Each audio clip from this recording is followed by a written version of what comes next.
I mean, it's USB-C, so it works. Maybe it just need to be switched on that one.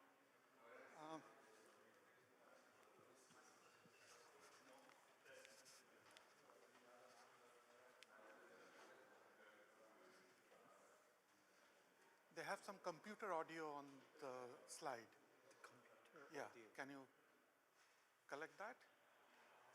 Okay, then we'll just play it loud through this.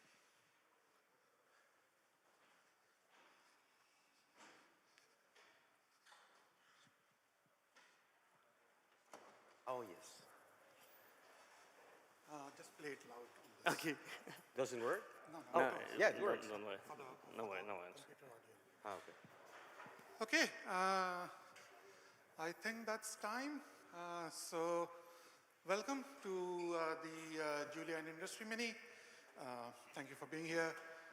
Our first talk today is from Jorge and Yuri, who've been around the Julia community for a while, but in their day job, they also work on the science fiction machines that ASML makes, and they will talk today about how we put Julia on those machines. Take it away. Thank you. Yes, indeed, we're from ASML. We have short introduction.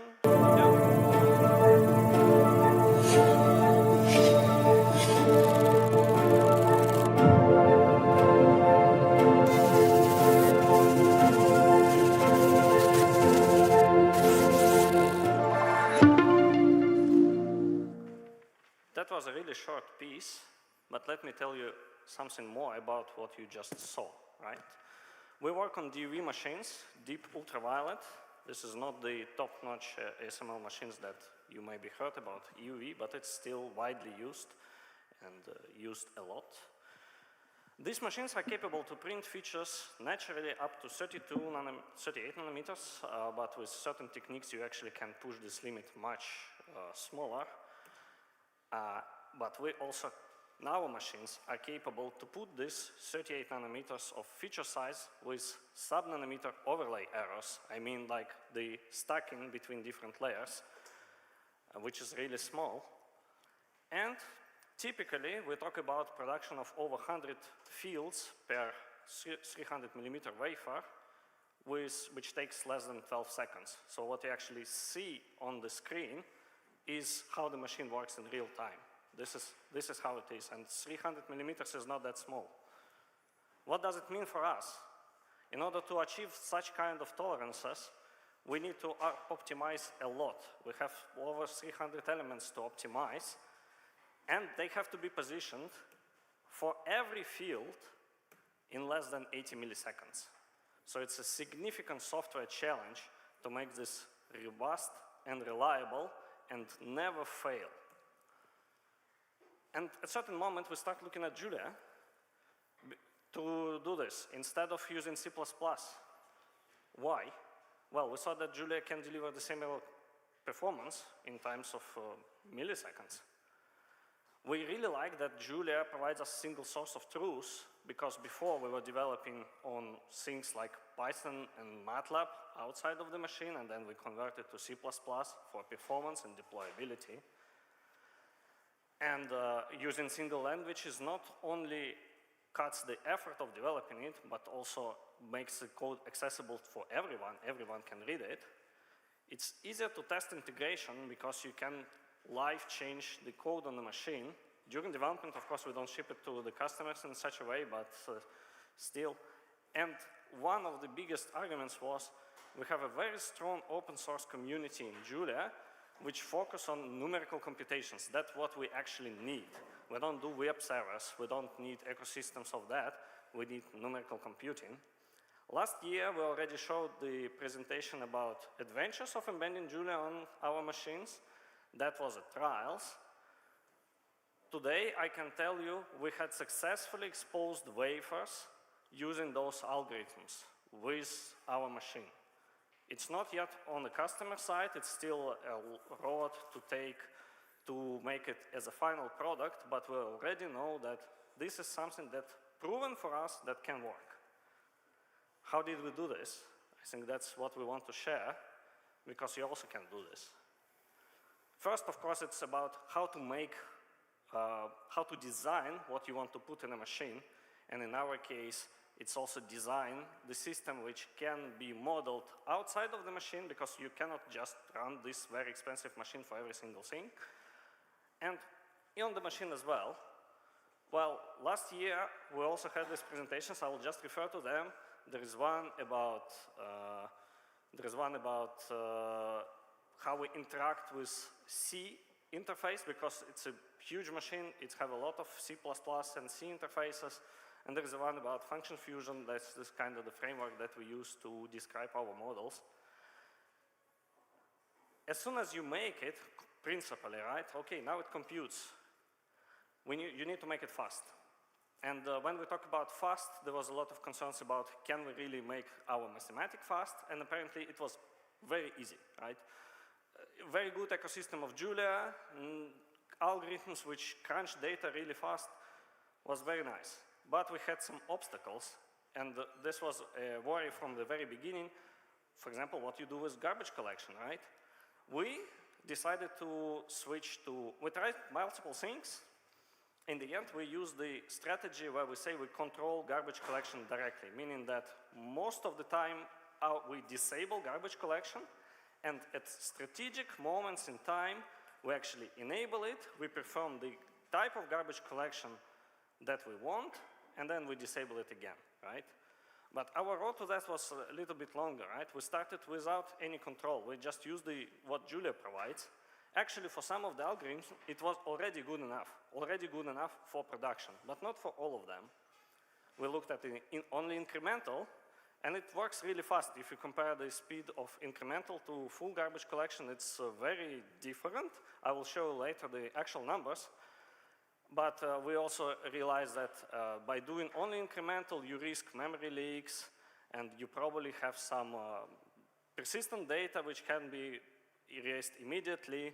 So in the end, our strategy is use both, but fully control it.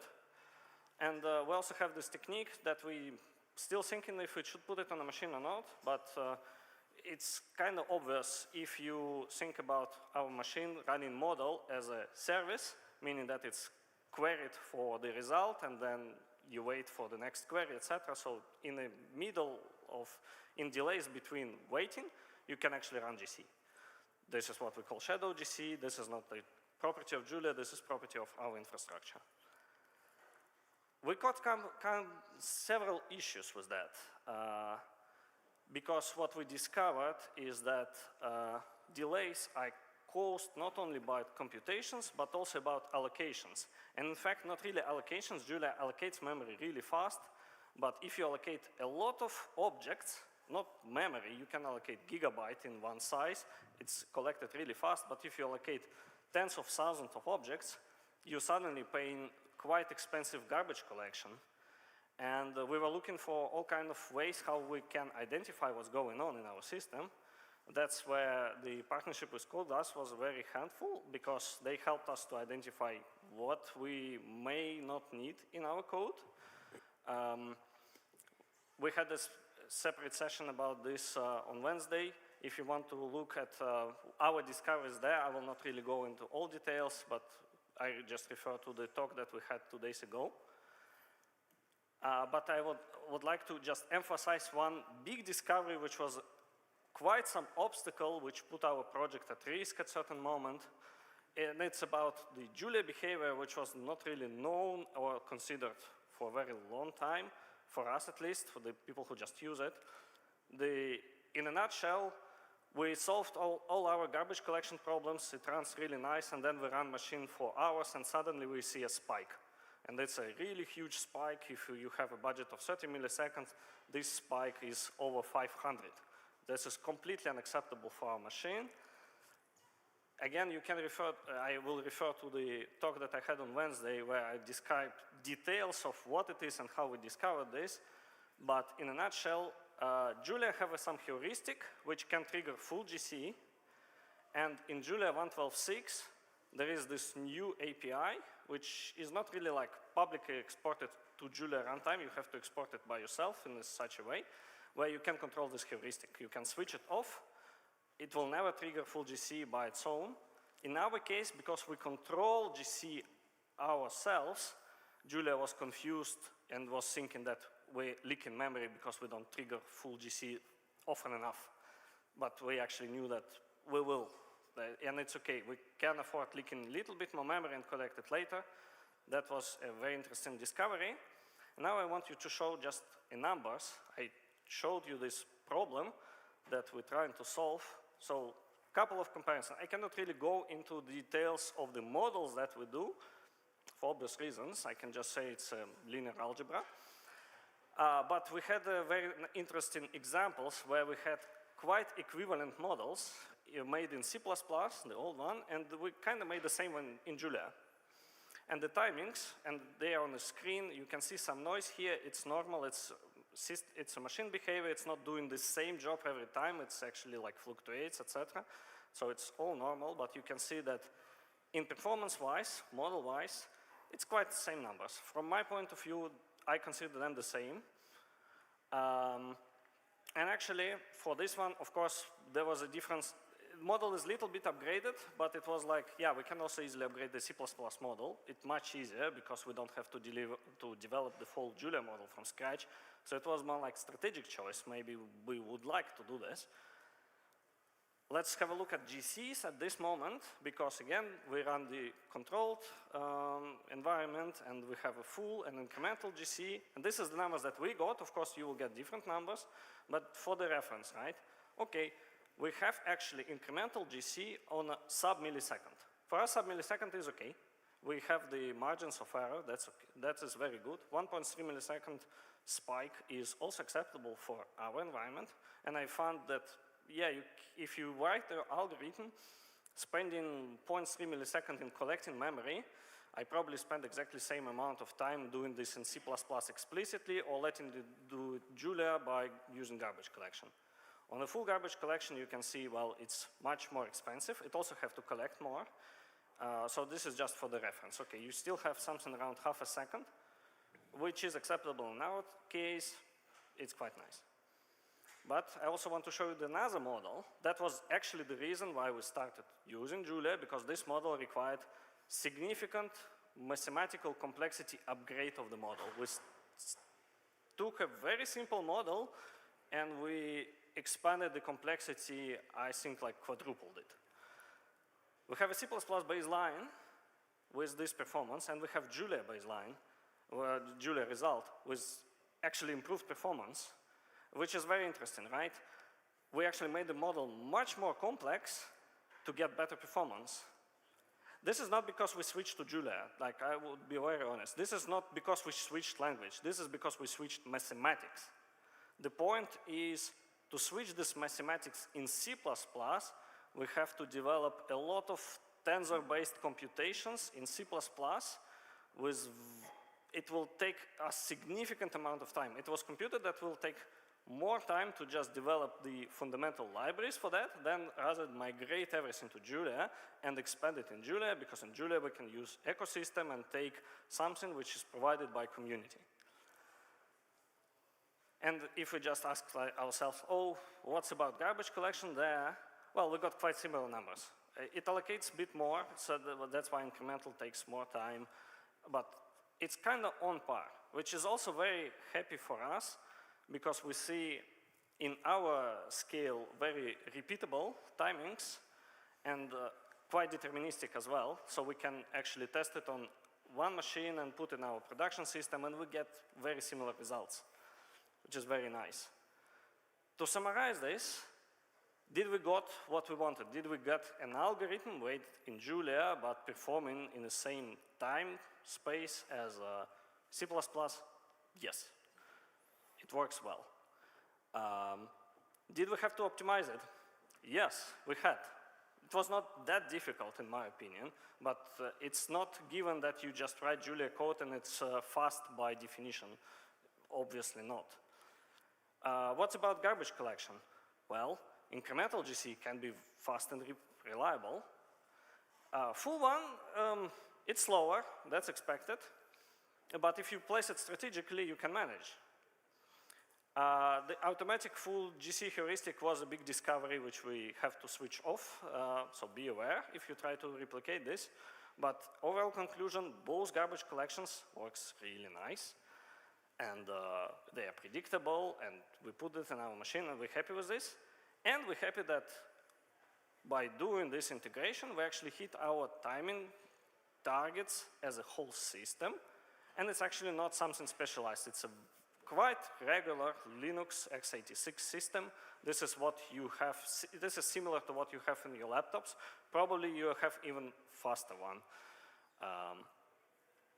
After you make it fast, okay, you have a product. Now let's think about productizing it. Let's start putting it towards the customers. There's two approaches. We need to compile this. We cannot just ship the code, so customers will learn how we do this. That's not okay. Package compiler is the obvious option. There is some issues. You probably have IR inside. You have doc strings inside. It generates 700 megabytes of the file. And it's all kind of risks that by having this IR and documentation, people can look inside and actually learn how to use our algorithm, or even if they don't learn how algorithm is made, they can start interacting it with the ways that we not intended. They can call individual functions, they can find them. So we looked at JuliaC. JuliaC is very nice. The library is much smaller. The security is much tighter. There's no IR. You cannot really interact it in unintended ways. I mean, if you're like really hacker, you can interact with anything in unintended ways, but this is like next level of challenge. So for us, sounds very nice. Small caveat, just be aware that like typically JuliaC doesn't strip debug symbols, so it's nicely attached there, so just run strip to take them out, and then it's fine. What we found as well, very interesting observation from my point of view, both tools by default doesn't tune CPU target. So that actually means that you compile towards your machine, the machine that you have at this moment. If you send it to your friend, he probably have a different CPU, and this code will most likely not run, or will run, so be aware. How can you learn about this? This is what we found. Well, Julia have some internal APIs, which you can call using these two functions to get a name, to get the features of CPU. This is how you learn, how we learned about how Julia perceives our machines, our fleet of the machines. And in the end, we just chose a very simple strategy. Production-wise, we have just few flavors of the hardware because we don't change them often.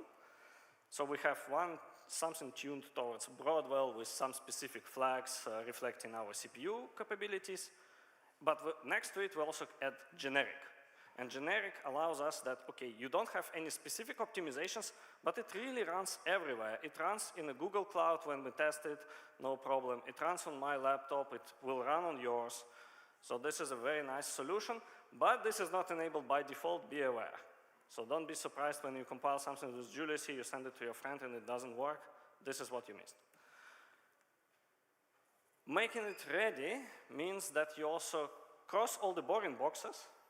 For example, legal.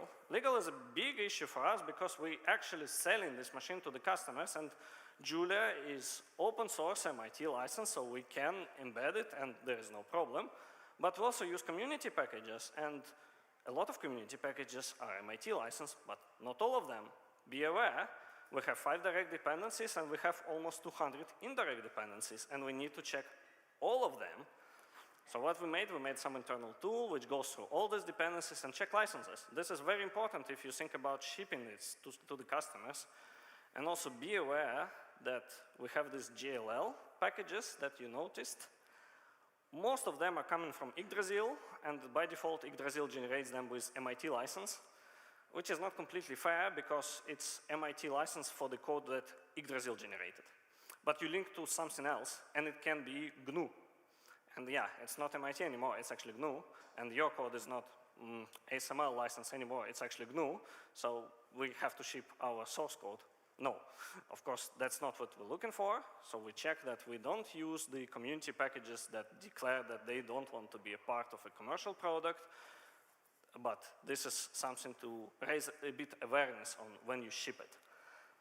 Documentation-wise, that's also important. Well, we like to finish projects, but we also like to document how we did it. Function Fusion can generate diagrams of how the computations are done, but we also wanted to have some diagrams explaining what we actually do. So there's the documenter plant.uml and plant.uml packages that we made, fully available for everyone.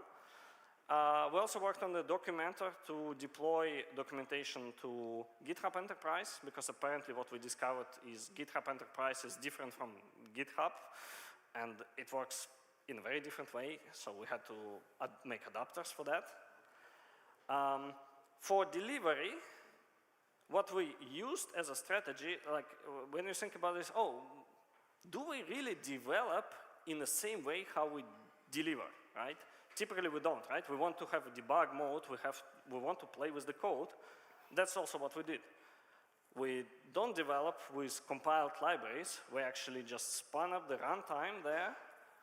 There's some unified interface, making it very easy to developers. And then developers just point to the source code they want to run, and you run it. Because performance-wise, what we actually saw on our machines, it's indistinguishable. Like, it's literally indistinguishable. The only cost of using REPL is obviously compilation times.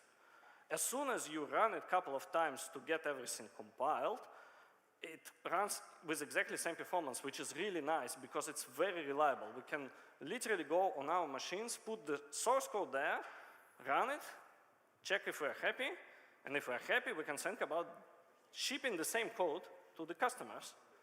In order to ship this, of course, we have CI/CD. The CI/CD checks licenses, it compiles the package, so developers doesn't have to run JuliaC. You just get a library that you need to ship to the customer. That's it. Because we use JuliaC, the problem is stream, and the problem is, of course, we don't develop in a single package. We have multiple packages, and there would be one which is compiled, so it would be always verified that it's streamable, otherwise compilation fails, but there would be many packages which are never compiled completely.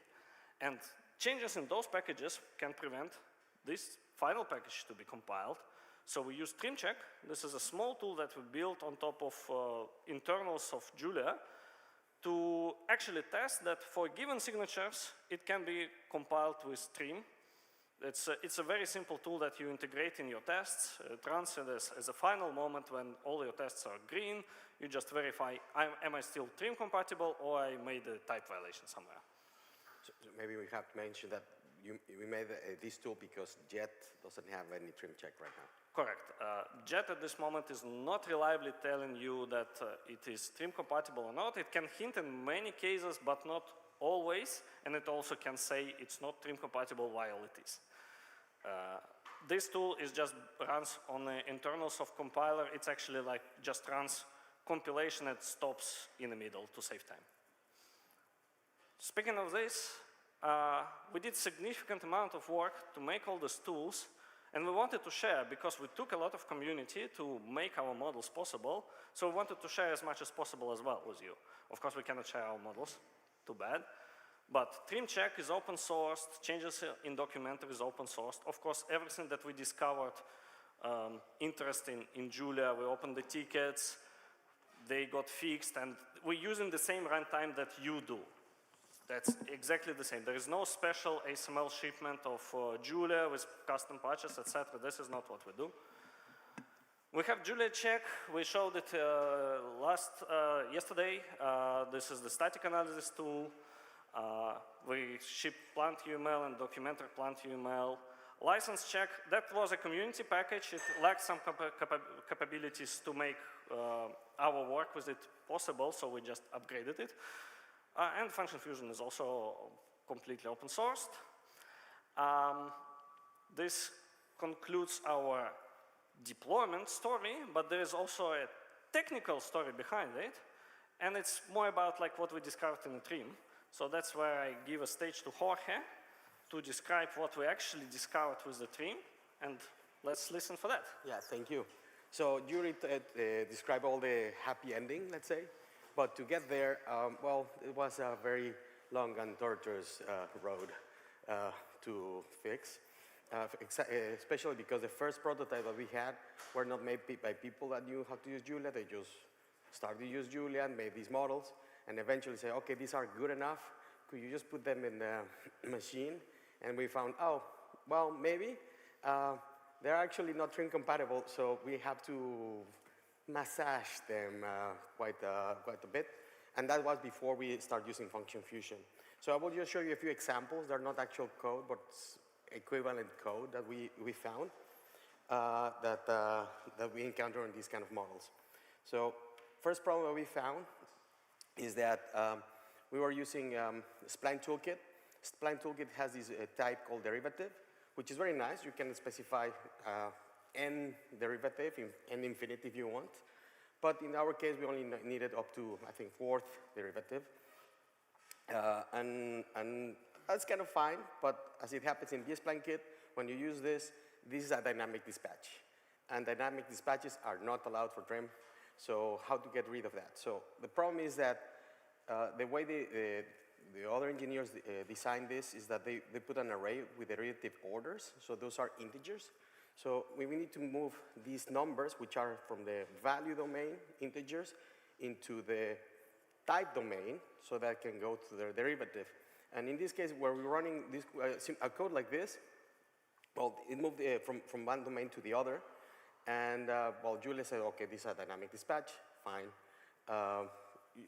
If you're running locally, it's probably you will not tell the difference between one or the other, but the time probably is pretty fast, but it will not be trim compatible. So one solution was just to unroll it. So we just say, okay, we just manually allocate we manually call each function once, and we put the numbers as literals, and then there's no inference involved. It will just be compatible, but this is not so nice, right? Ideally, we would like to say, okay, these derivatives are, this type is unbound because of the type parameter. We would like to tell Julia, oh, actually, it's unbound on paper because on the REPL you might have infinite number of derivatives, but we actually only use it 4. So could you just assume that it's 4? So that will be a request that I would like to have for Julia. But this is a way to solve it. Unfortunately, you have to modify your code. Another way to modify the same kind of code is just to make a small routine like this and just use valves for that. And then you just call with valves, and then that will fix the problem as well. So that's another way to solve it. This is a very small snippet, but this happened all over our code. So this was happening over and over, especially because you use Spline Toolkit quite a bit. Another example that we had is, and this is also a toy example, but this is a bit more involved.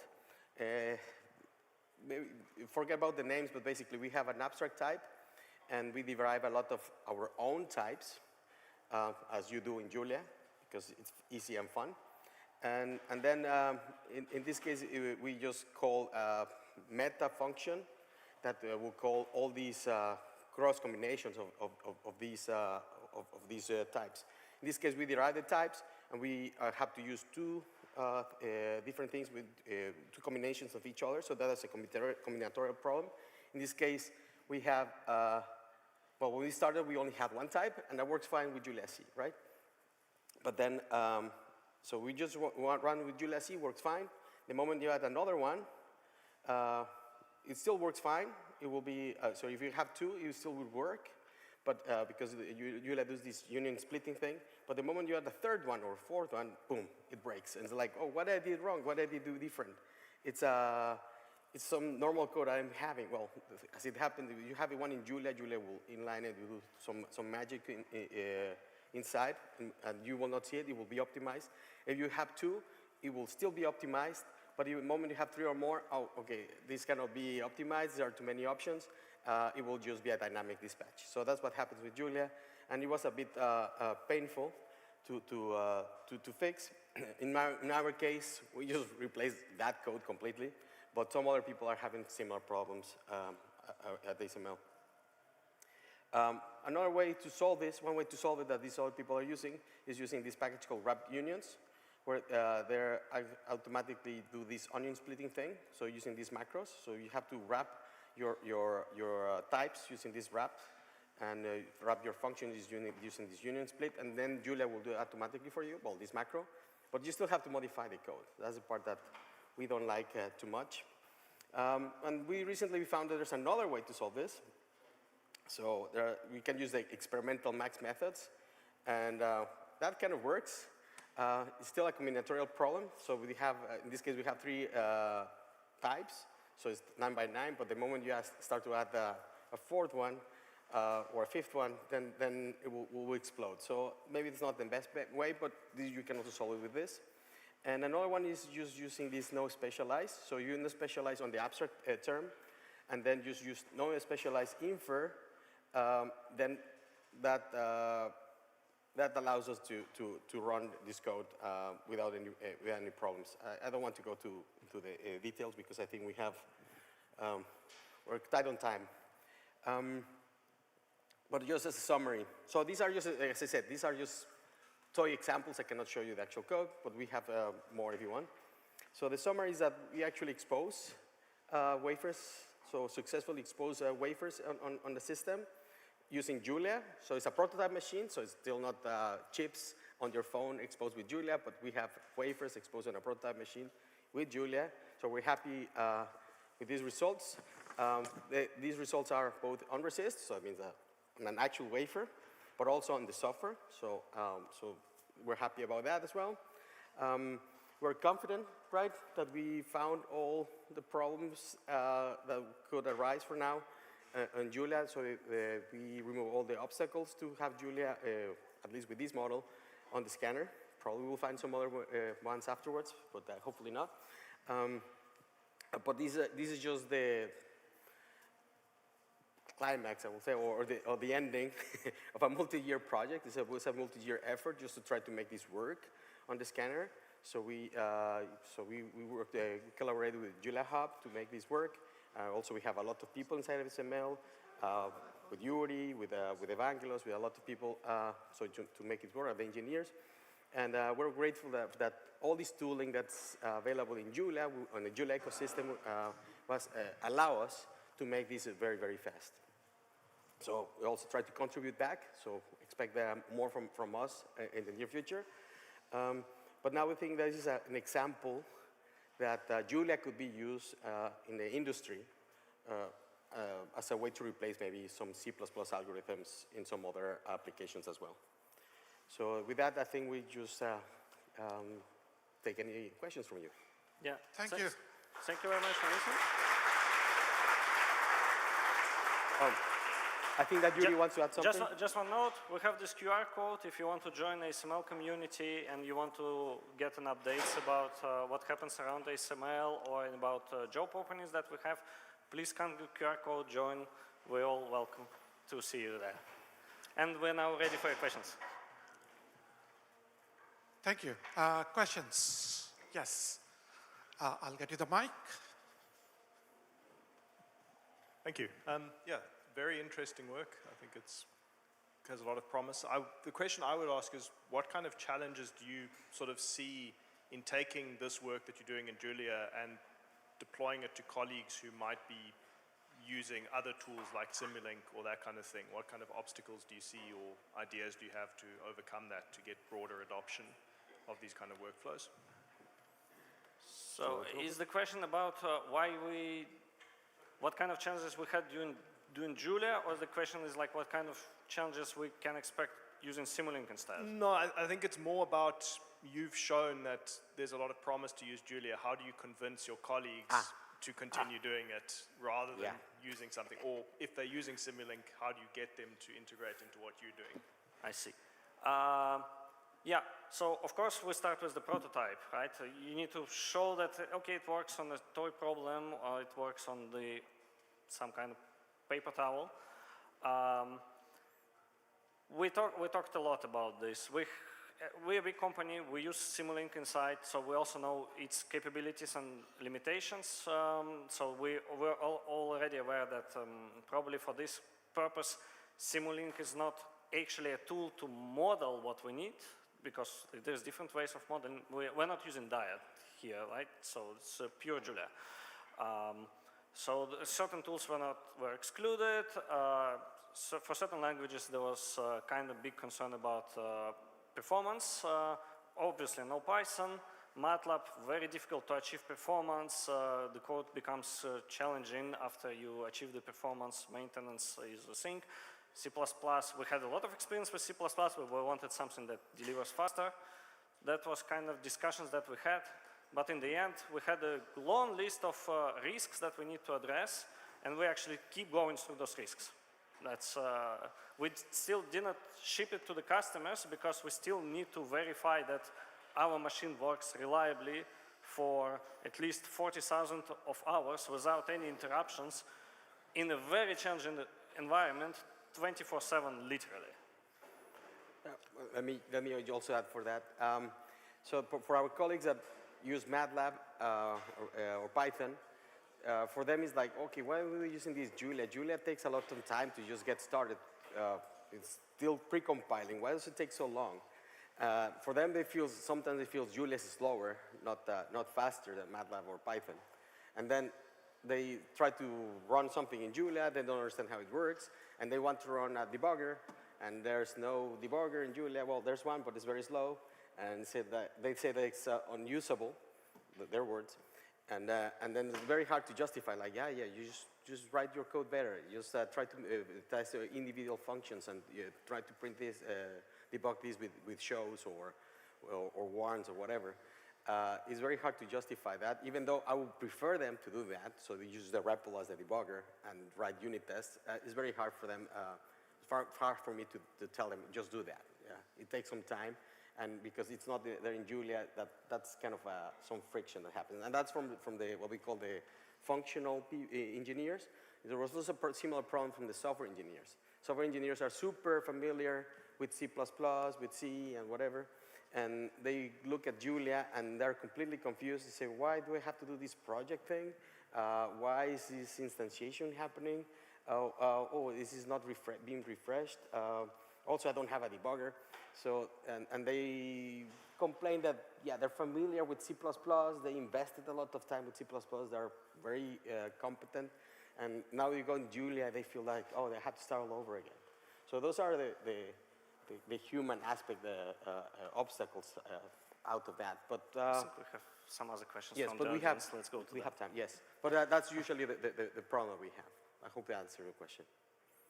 For someone who is interested in getting a bit deeper into the machine, I'm currently doing most statistics with programming, which is not that deep. What skills would you consider most important to learn and master to do that? To be able to get down to understand for example, the Julia baseline code. What skills are the most important, have you found in your journey? Yeah. Don't quite get your question. I basically started programming outside of statistics half a year ago. And you're standing there presenting some pretty amazing things and your entire journey going here. I'm wondering what skills did you find absolutely most useful here? So what can I take with me and focus on learning so I can maybe get to the place where you are in 10 years? Oh, if you want to go to ASML. So I would say just find one thing that you really like and become passionate about it and fix it. So if you like linear algebra, well, be better at, I don't know, solvers. Cholesky is usually my favorite. And if you know all the linear solvers or all the QP solvers, that could lead you to that. If you don't want to do follow that path, follow other kind of paths that you like, maybe statistics, and you can find some variance and strict value problems. So there's always some area of math or physics that is being tackled at somewhere at ASML, and usually having an all-rounded perspective, it works best for you, but if you have one that you like and you build on top of that, that usually helps a lot. Thank you. Any other questions? If not, sorry, I'll have to run across the room for you, so hold on.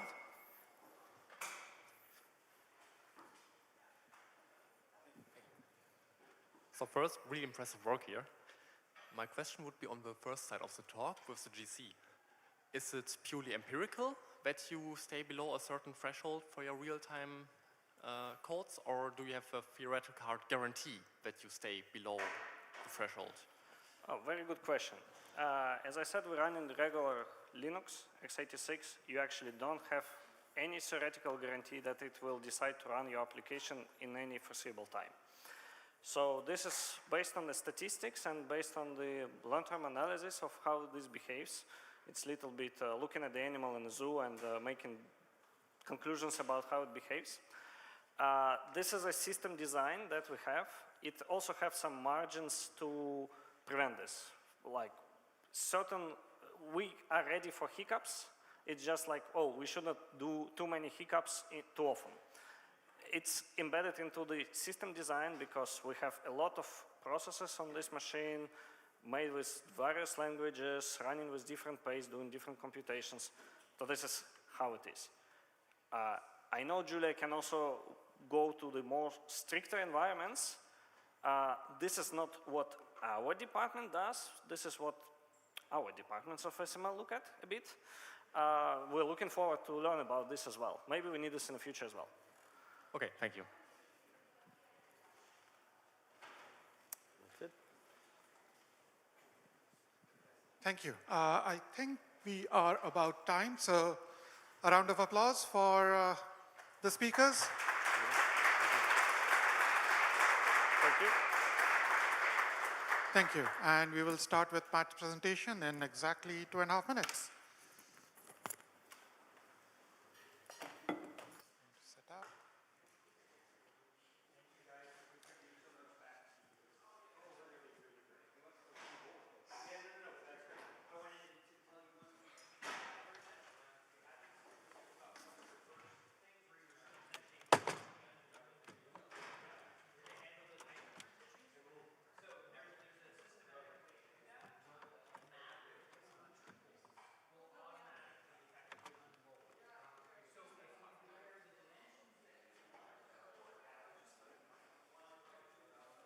These windows are locked. They are? That's why they can't open. See, look at that. That's why they don't open. Yeah. That's a good idea. Let's do that. I can't reach them. Need a taller person.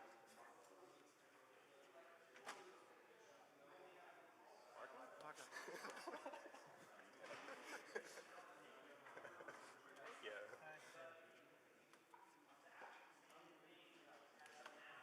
Much better.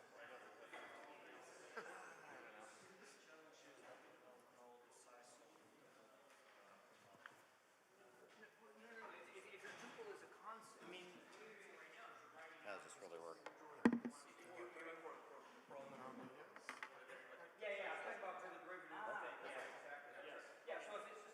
Like this?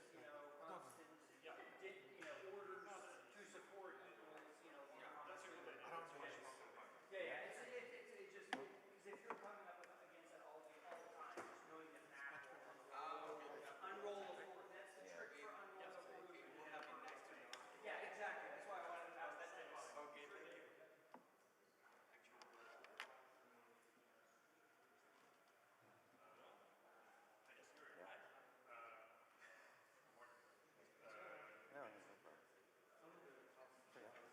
And you can clip this to your belt.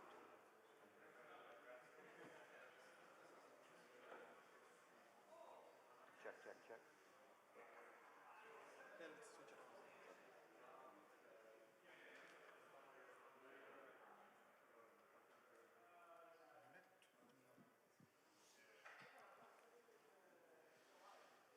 Okay.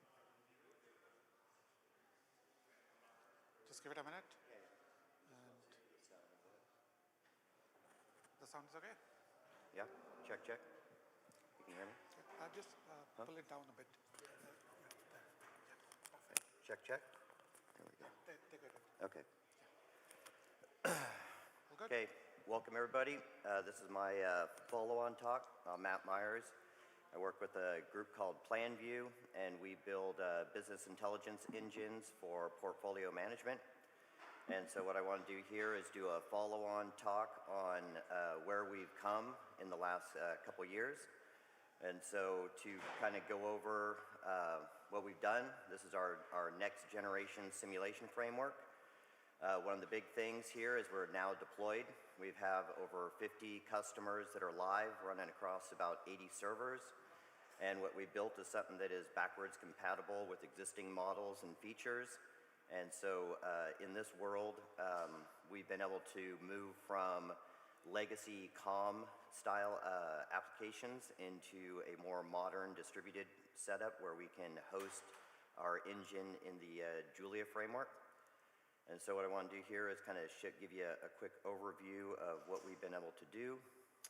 This is the framework capabilities of our system. It's primarily for, like I said, portfolio management. We cater to groups like pharmaceutical, oil and gas, different forms of exploration, medical device manufacturing. So what we built is a model-based system that allows you to generate all your business intelligence logic into basically a text model that maybe it looks like Visio or a UML interface, and then from there we can work with our customers to do rapid development. And from that model, we then take all the formulas and we chain them together to create a system. And then basically the engine that I wrote is this. And so what we've done here is we have a BI model. Does that work? On the left there. And that is actually like a text file. And so we support a few different representations of that. We bring it into a model manager where we have a block parser that takes the entire model apart and turns it into chunks and then puts it into a graph system. And then from the model graph, we can then take that and feed it into our Julia engine, which is actually written in C#. And then this engine is a manufacturing pipeline approach. And we take that and we run it through a formula parser. So we have a lexer and a parser that translates I want to say a language that's kind of based on like a Visual Basic style or Python. It supports array shorthands and and a few other types of notations. And so we take that and then we parse it and we turn it into Julia code. And from there we start a compile pipeline. And this pipeline allows us to both cache the code that we generate. This is a code generator. And so we generate a library of about 800 routines that we put together from multiple sources. And then the model ends up being somewhere around maybe 50,000 lines of generated code. And then that is basically run into a package manager. And we build out packages and do a 3-stage package system where we have function libraries, we create a template system, and then we unify the whole thing together into an Oxygen server that we then host, and then that is our Jade engine, which is the Julia Analytics Decision Engine. And from there, we use Oxygen to then tie back into the actual C++ or the C# engine, and then that talks to our actual Advisor product. And so one of the things I wanted to highlight on this talk is some of the new things that we've built. And so some of those are down here at the bottom where we have this optimizer now. So we now can rehost the images and relocate images for performance reasons so that we can have our CI/CD or another machine build the image and then it gets transported out to S3. And then from there, when the servers need to do something, if the model hasn't changed, then it can pick up that exact same image and we reduce our first time to plot.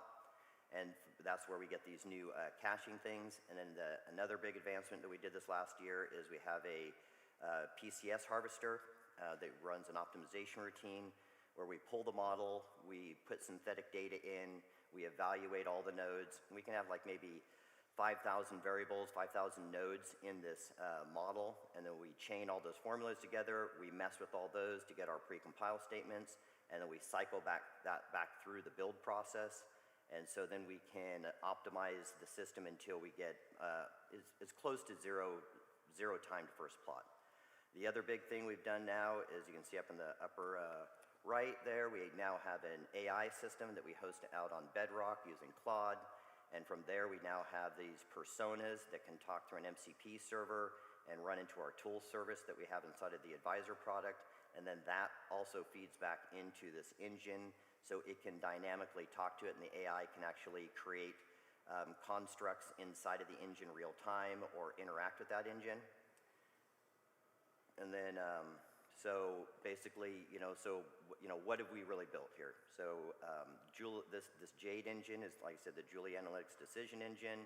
We use it to replace our legacy COM engine that we used to use. It supports script-based APIs. So in other words, you can have both the model or dynamic scripting, which means you can create code on the fly and submit it into the engine for evaluation, which allows you to do real-time manipulation of the engine by adding variables, or what we call node farming. So you can basically create clusters of nodes and tie them together and then do real-time evaluation. Our runtime library that we built internally is about 800 routines. And then, like I said, then we generate these templates and these models to do all the BI interaction. We've definitely have significant performance gains over the legacy system, and we're able to fan out a lot better. We started basically back in 23, and you can see our timeline there. Our first actual official release was 24, and then now our latest release is basically this last month. And from here, like I said, we finally have rolled out to the majority of all of our customer base for this particular product. I wanted to show you a couple quick examples here of code translation. So you can see on one side we have the generic or a shorthand definition of a variable, and this is a fairly simple example. And then you can see that on the right-hand side there, we have the Julia representation, and that's the code that is dynamically created. We tag all of our variables so everything is 100% unique, so you cannot have collisions in any of the namespaces or memory spaces. Kind of like the previous speakers talked, we also do some garbage collection manipulation to control when Julia does garbage collection so we don't run into performance issues. So we tend to control all that also ourselves. Here's a bigger example. This is a more complex variable. So this chains into a number of other variables in the system. And the variables basically are either a formula or a structure, and we cache all the results of the variables into a structure so that if the variable hasn't been changed or anything in the graph hasn't changed, then we don't have to recompute. And so we do keep a full hierarchy tree of all the dependencies, and then we work through a dirty system and so that we can see a cascade of what needs to be recalculated. This is some of the packages that we use, and so you can see it's not a very big list really. We try to keep it as tight as possible to reduce compile time and manage the system. You can see we do use pre-compile tools and things like that.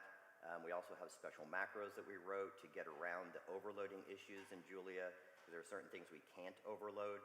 So we've defined all of our own structures. One of the core structures that we have is something that's called an ND table, or an n-dimensional table, and then we use all of our own structures for all of our own math, and then that allows us to have intelligent operations for matrix management and for slicing and subsets of complex data sets.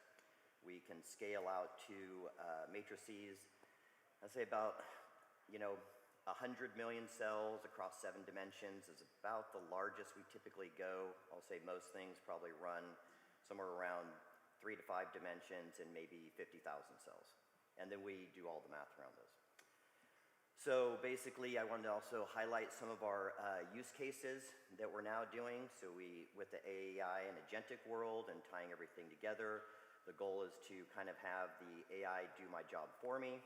And so in this world, we're now putting together, like I said, a fairly advanced AI tool set that can talk all the way through the product, all the way up into your browser and see what you're looking at and understand all the objects on the screen. And so the objects from the model relate to the objects on the screen, and therefore it can understand what you're looking at, and it can help you solve problems. And some of these use cases, these are some examples where we have things like where we need to maximize product launch over the next 18 months, or we want to sequence work for more efficient utilization.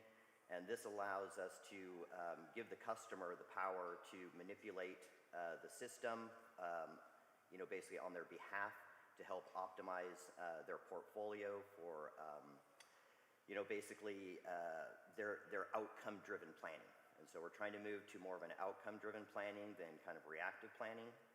And then this is, this is like one of the interfaces that it would be manipulating in order to control your graph.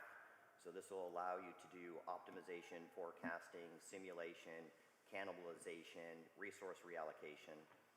This is another one of our use cases that we basically support also.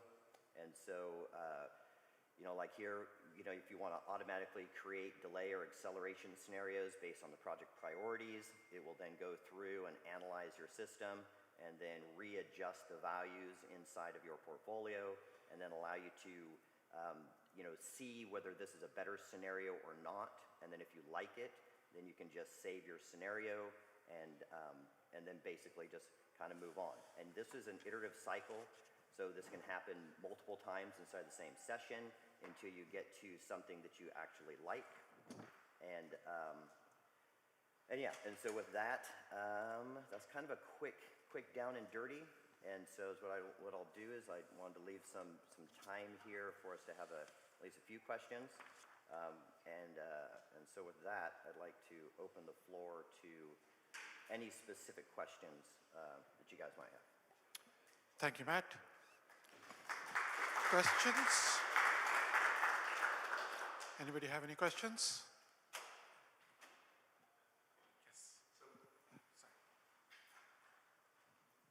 So you said portfolio management, but it wasn't totally clear to me what that constitutes. I mean, portfolio could be a portfolio of securities. It could be a portfolio of products. It could be, maybe you could elaborate on the kinds of portfolios you're talking about. Yeah, and that's one of the beauties of this system is because it's model driven, we're able to model any vertical or any industry.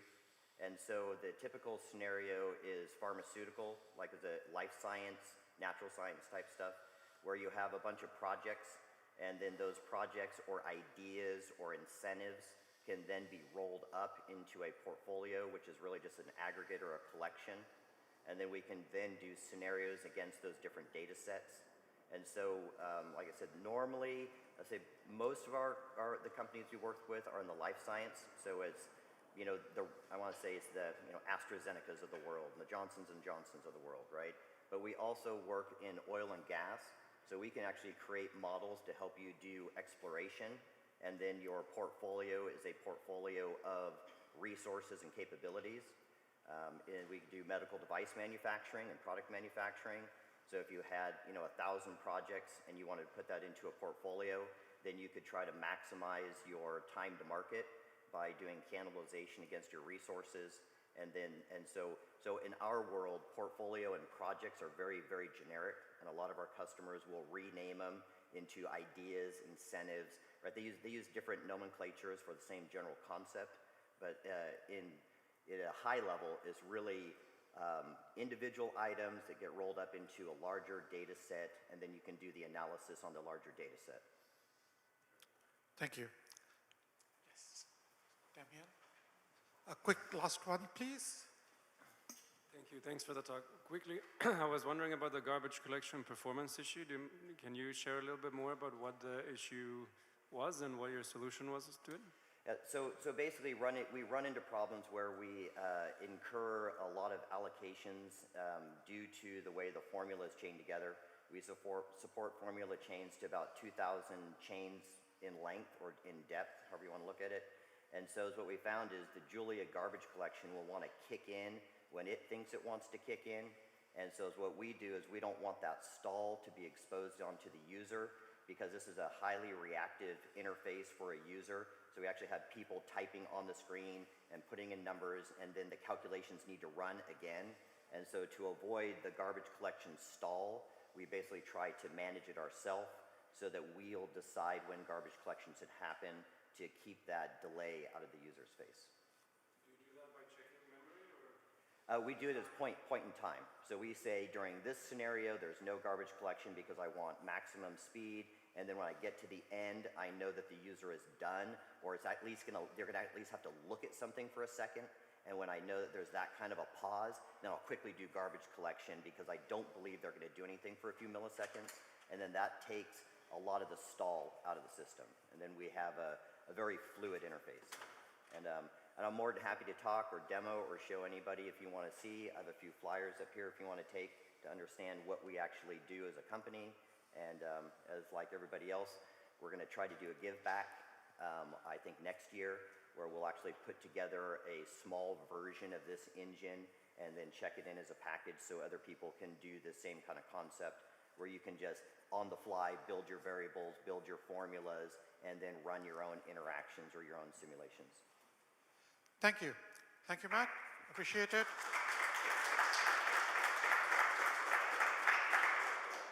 We have a 15-minute break, and we will be back at 11:15. This watch is 2 minutes slow, by the way. So.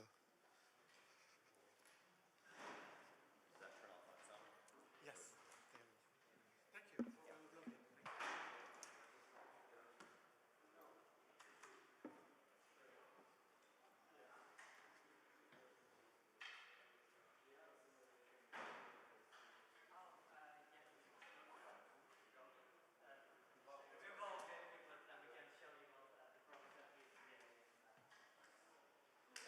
Great.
hands-free.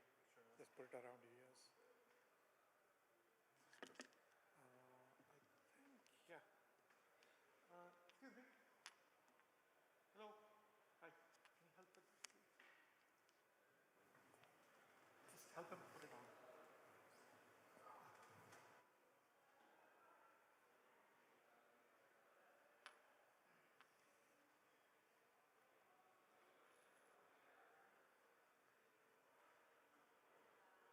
Sorry, just help him put it on.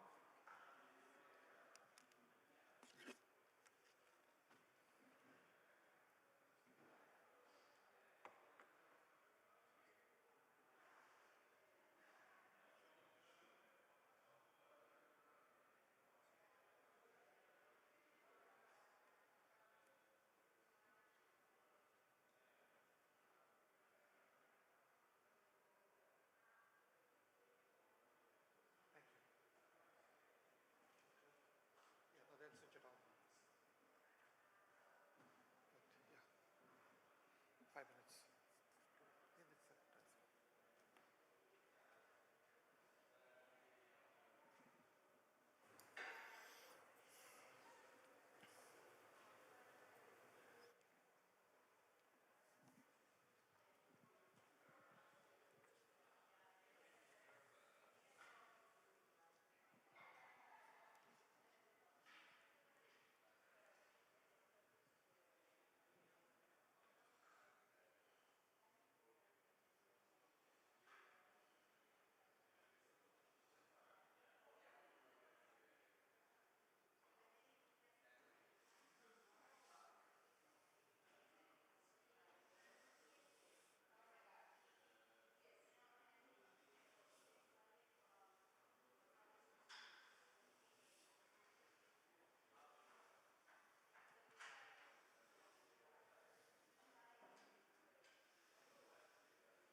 Hey.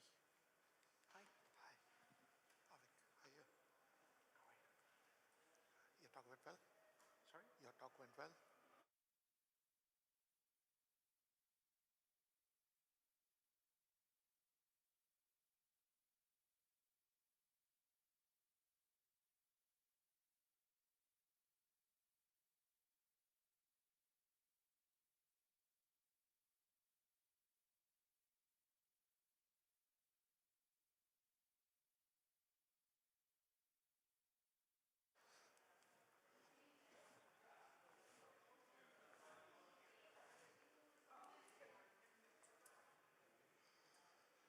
Come on in.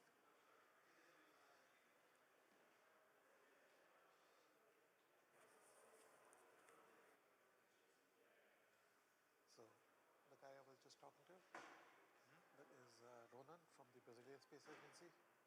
So, you guys should talk. For sure. Give it a couple more minutes and then.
Okay, let's get started.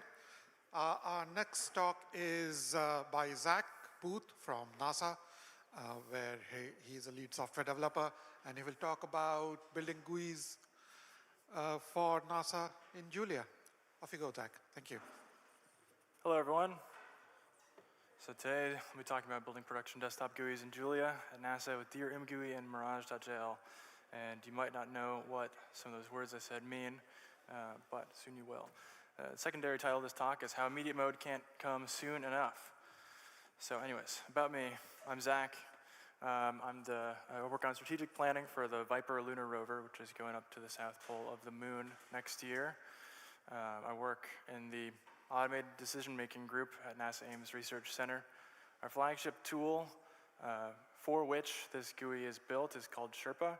It's a mission strategic planning tool for decision-making under uncertainty using MDPs and POMDPs. So I made Mirage.jl to make nice GUI tools for strategic mission planning, simulations, interactive visualizations, and more. So mainly for Sherpa, but I'm also using it on other tools, and I've just gone through the process of open sourcing it, so it's now released to the broader community. So here's a slide sort of showing what Sherpa looks like. This is our 3D view and a few other 2D views and graphs and plots and such. So this is built using Mirage.jl. Mirage.jl is the library that allows us to build these application framework. It is an application framework, allows us to build these hardware accelerated applications using OpenGL. So to do custom 2D, 3D rendering simply and easily, and also have all the widgets you would expect for a normal GUI application. So you can see here, this is Viper on the moon, going through its route plan, and the main 3D view that's sort of like a more realistic visualization of what it'll look like when it's on the lunar surface. On the left, you can see two 2D views from a bird's eye view, sort of showing the red dot is the Viper rover going along its path. On the bottom, you can see we can also render plots. So this is a plot that's very relevant to us. This is a couple sinusoids of the sun and Earth apparent elevation above or below the horizon. Viper being at the lunar South Pole, being solar powered, this is very important to be able to visualize and plan around. You can also see on the left, the top left, we have this sort of gray view with the darker pixels and the lighter pixels that visualizes the sun shadow and sunlight, because of course we need to plan around the sunlight, always stay within the sunlight.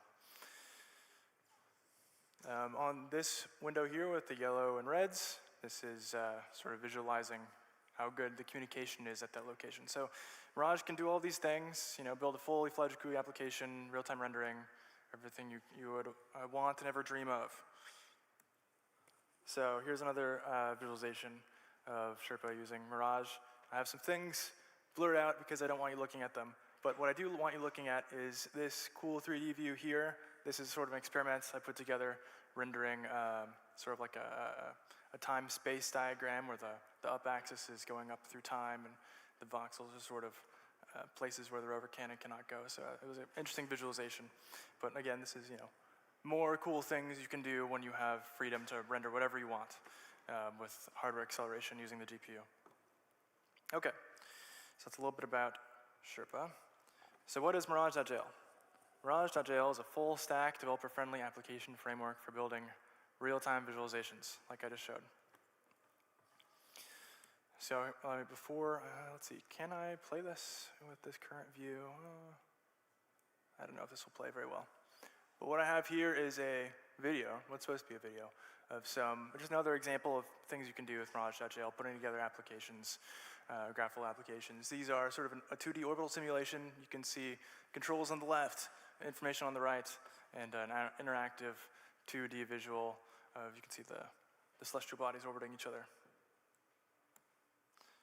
Oops, there we go. I think that's the right slide. Okay, so Mirage's design philosophy. So a core to the Mirage design philosophy is it being all immediate mode. So I use a library called Dear MGUI for widgets, and the rendering part is inspired by the HTML5 canvas for both the 2D and 3D rendering. But before I continue talking about Mirage, I would like to actually pivot this conversation to talking about React.js, all of our favorite topics. So why exactly would I want to talk about React.js of all things? It's because, well, we used to use React.js for Sherpa's GUI. The Sherpa GUI used to be written in a web stack, so we wanted to do a bunch of fancy 3D rendering, 2D graphics, like the ones I showed. We were using Leaflet for the maps, and 3.js with React 3 Fiber for the 3D real-time rendering visualizations. And this worked relatively well, but this is sort of the two-language problem recurring. Another one of the core things that Julia was designed to solve, and this is somewhat undesirable, right? With our GUI stack totally written in JavaScript and our simulation stack totally written in Julia, this causes friction between the server boundary, right? Now you have to introduce a server with an API, be able to fetch things, pull them into the visualization, the web visualization. You need to recode some things, define your data structures again. This sort of thing is all undesirable. Plus, not to mention, something a bit more performant for scientific visualizations would also be desirable. We started running up against, the performance bottlenecks when it comes to Leaflet and other such rendering.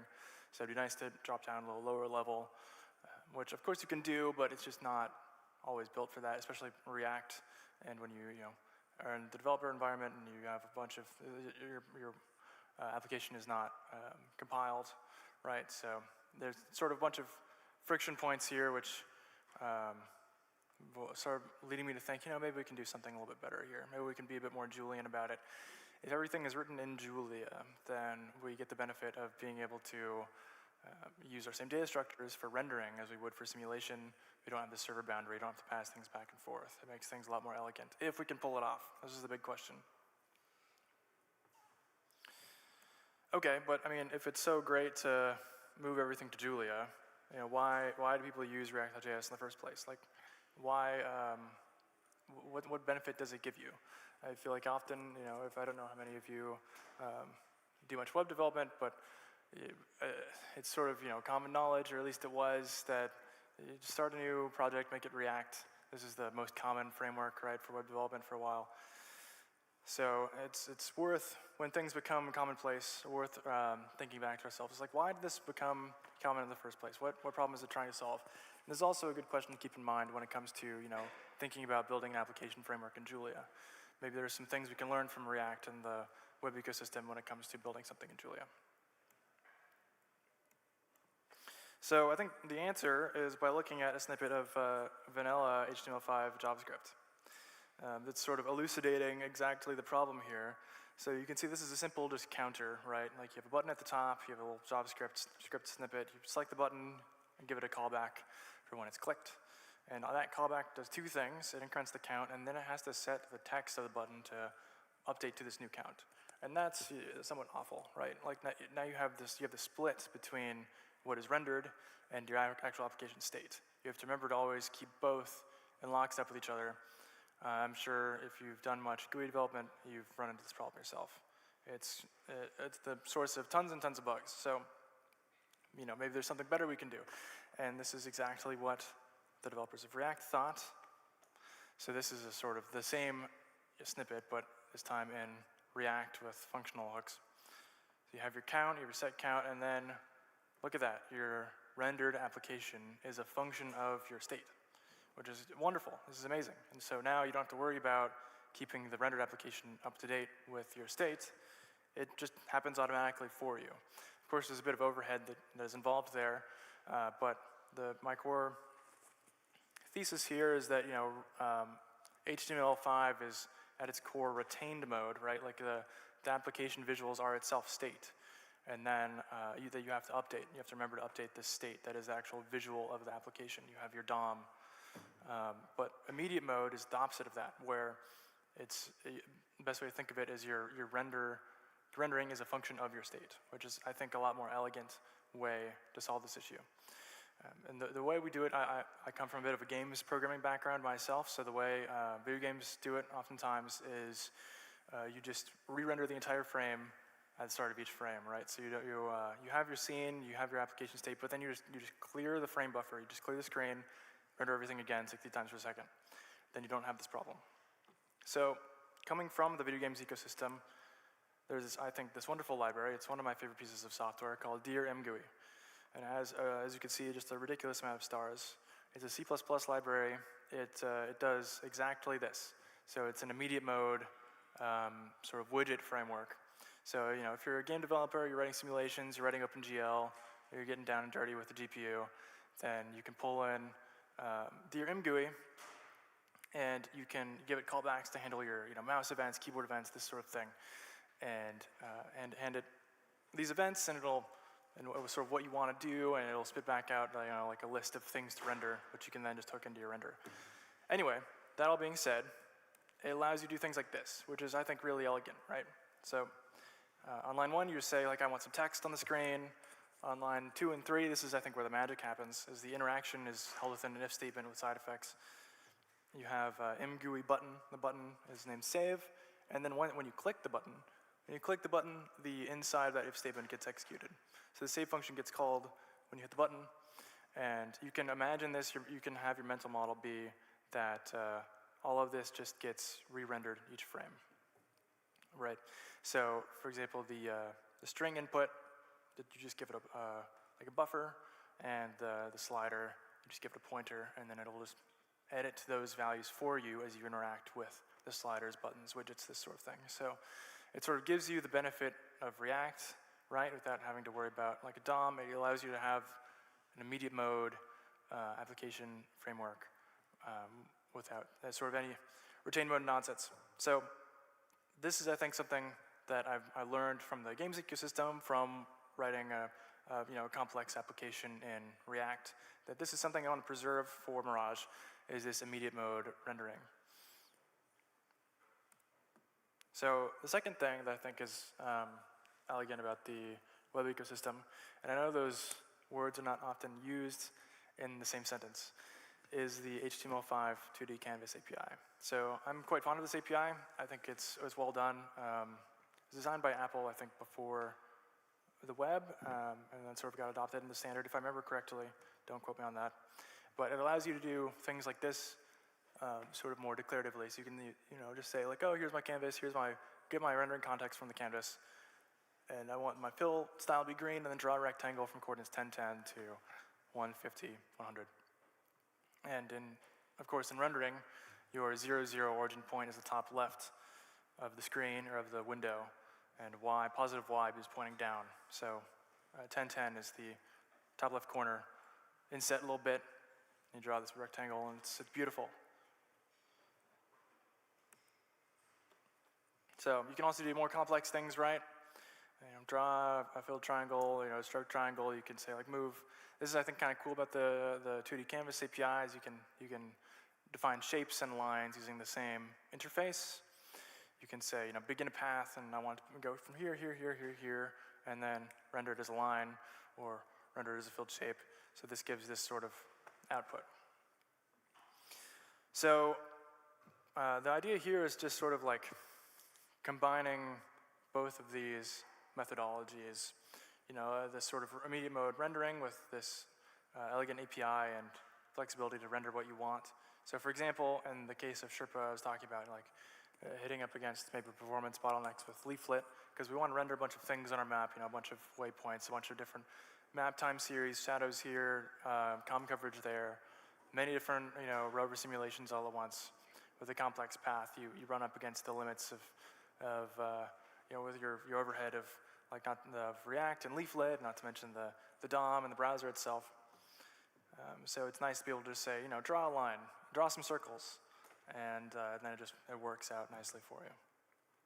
So this is what I wanted to preserve with Mirage.jl and its design philosophy. So here's an example of things in Mirage.jl. Here's a sort of demo window with a bunch of, we can do a bunch of shapes, a bunch of colors, we can draw some pictures. Very nice with this sort of API. Another nice tidbit about designing things this way, or at least being inspired by well-known APIs, is it's also surprisingly agent-friendly, right? You know, your LLM of choice, your robot companion, has been trained on heaps of JavaScript data, HTML5 data, you know, 2D Canvas API data. So it sort of knows out of the box if I name these functions the same, how to use the stroke function, how to use the line function, how to use the rectangle function, etc. So here's a nice benefit. So the last piece of the puzzle is, as I showed with the Sherpa GUI, is 3D rendering. So I would, again, going back to what works and what doesn't, I would love for this to be immediate mode. Immediate mode is great. Always have your rendered application be a function of its input state. 3D is more complicated, right? So people usually think, oh, I need, you know, all this complicated scene graph, cameras and lighting, blah, blah, blah. It doesn't necessarily have to be. So in the past, I wrote this library called G3D for the Lua Love2D video games ecosystem. It's a game creation framework for Lua. And you know, the name Love2D, it's supposed to be a 2D game creation framework, but you know, it exposes enough primitives that you can write a 3D renderer for it, no problem. And you can see here, you know, there's this scene of, you know, Earth and the moon rotates around the Earth, and it's really quite simple. You can just load in some OBJ files, just throw some textures on them, just sort of translate, rotate them to do the orbit, and then when you go to draw, just draw all three. So, yeah, point being, 3D rendering doesn't necessarily have to be complicated if you don't want it to be. So it'd be great to add this into the, you know, HTML5 inspired 2D Canvas API, maybe also extend it to some 3D operations, and then we can combine that with the MGUI framework and make something truly cool is the idea. Oh, look at that, it's animated. Okay, so here's an example of Mirage inheriting some of this simple 3D, extending the HTML5 Canvas API. So with 3D rendering, you have to sort of define your camera. With 2D rendering, it's somewhat obvious what your camera is, right? It's you're sort of plotting on a coordinate system. It's much more straightforward. In 3D, well, how exactly do you want your camera to be set up? This is an open question. It's up to you. So we need some functions to be able to decide this. So you can see at the top here, you set up your perspective projection matrix. You sort of give the viewport width and height. You can define your FOV, this sort of thing, but have some sensible defaults there. And then the look at function, because you know where the camera's looking, so you set up sort of how the camera, its FOV, sort of its aperture or whatever, and then you say, oh, I want to look over here. At this point, the camera is assumed to be at the origin to start. And then using basically the same verbs as the 2D Canvas API, it'll then simply render in 3D, which I think is nice. You can say plot a line from going from 0, 0 to 10, 10, and 0, 10, and call that a triangle. And then if you just set your camera to be a perspective camera, then all of a sudden it's now in 3D. So what I'm saying here is that sort of the Mirage extends the 2D Canvas API to also do 3D operations by basically adding only two things. Thank you. Those two things are ways to set up the camera and being able to render OBJ meshes. Everything else kind of comes for free, because if you think about 2D rendering, you're drawing on the XY plane. The XY plane still exists when you're rendering in 3D. It's just flat. So you can angle your camera down, you can still see it, and it still works fine. If you give the user the ability to translate in the Z direction, Z I'm calling up, so XY would be side to side, Z vector being up, then you can render in 3D no problem, especially if you also allow them to render arbitrary triangles. So here's a sort of example scene. Not entirely sure if I can play this. Hey, look at that. So you can see here, this is using the 2D Canvas API. We have a Druid-Gron using some of those line functions from before. Just translated a little lower. We set the camera over here, perspective camera pointed that way, and then you can render a couple, cubes. And there's just a render cube function built in. It's a common enough thing. Might as well add a function for it. Render sphere function, set the texture, and then draw a line. But you can also draw lines in 3D space. Why not? The HTML5 2D Canvas API lets you draw lines. You give them X, Y points, but you just add a Z term to that, and you can draw in 3D. You can also draw text. That can show up in 3D space as well. Again, why not? The lighting effects are done via shader. So to back up a little bit, you can throw a shader on something, right? And you can render something to the screen. By default, it uses sort of just a default shader, just either a color or a texture unlit. But of course, we also want to be able to render things with lighting. So Mirage gives you the option to define a custom OpenGL shader and throw it on a render call. Okay, and this is something that I think is especially cool, is the developer experience integration via revise.jl. So I don't have an amazing visualization of this in this slide deck, but I think the cool thing here is that Mirage works nicely with the REPL-driven development of Julia.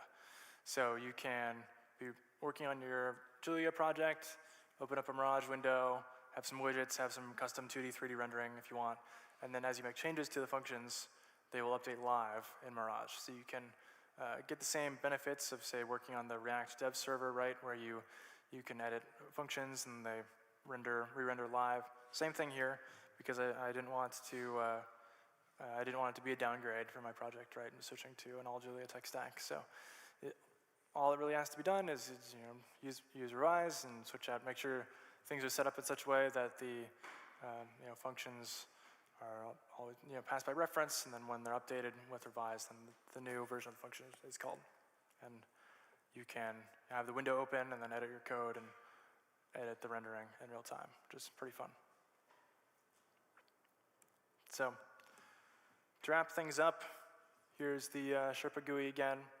So now you can see that these windows on the top left, they're with the sort of Mirage version of the HTML5 2D Canvas API. We have a line, you can set a thickness and a color, and then boom, you can draw a line to pass in a list of XY points. Same thing with the circle, like your red circle. Let's draw a red circle at this position. There you go. So it's all very straightforward. Same with the custom rendering.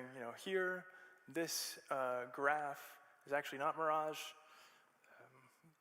The CM GUI, or the Julia wrapper around it to your mGUI, cmGUI.jl, also allows you to render some plots because mGUI comes with the ability to render some plots out of the box. So I use those here. They're nicely suited to interactivity, which is the big thing I want out of this application, right, is interactivity. So again, just showing the same things one more time. But now you have this added context of a little bit of what is going on under the hood. Buttons, sliders, these sorts of things are handled all immediate mode, so the application state doesn't really exist, right? It's all just, it's only application state, no visual state. There's no sort of DOM or anything like this. You just, at the start of each frame, this can be your mental model, right? At the start of each frame, just render everything from scratch. You don't have to worry about what was rendered last frame. To make things a bit more performant, this is a little in the weeds, right? But video games often always render at 60 frames per second or higher, ideally, depending on your monitor refresh rate. We don't necessarily have to do that for a scientific application unless there's some animation going on. It's more efficient to just wait until the user moves the mouse, does a keyboard input, this sort of thing, and then re-render once they've actually done something. So by default, being a scientific visualization platform, this is what Mirage does.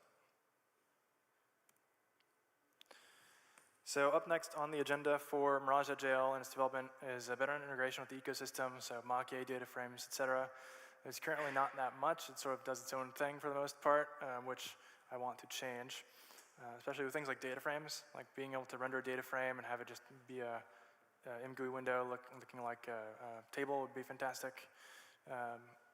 So stabilized, finalized API, I have to admit, I've recently made some breaking changes to the API. I only just open sourced this a few weeks ago, so I'm still working out the kinks. trying to basically reverse engineer API for others based off of using it in products internally. Yeah, and updating to Julia 1.12. So the revise.jl workflow I was so proud of just 2 minutes ago. It doesn't work currently with the 1.12 with the revisable structs, which is very exciting to get working in order to preserve the functionality of being able to revise on the fly. I've been using more dicks than I would like because we're currently on 1.11.5. But that's about it. Thank you. And open for questions. Thank you, Zach. Thank you. There are quite a few questions, so just hold on till I get the mic to you. I think.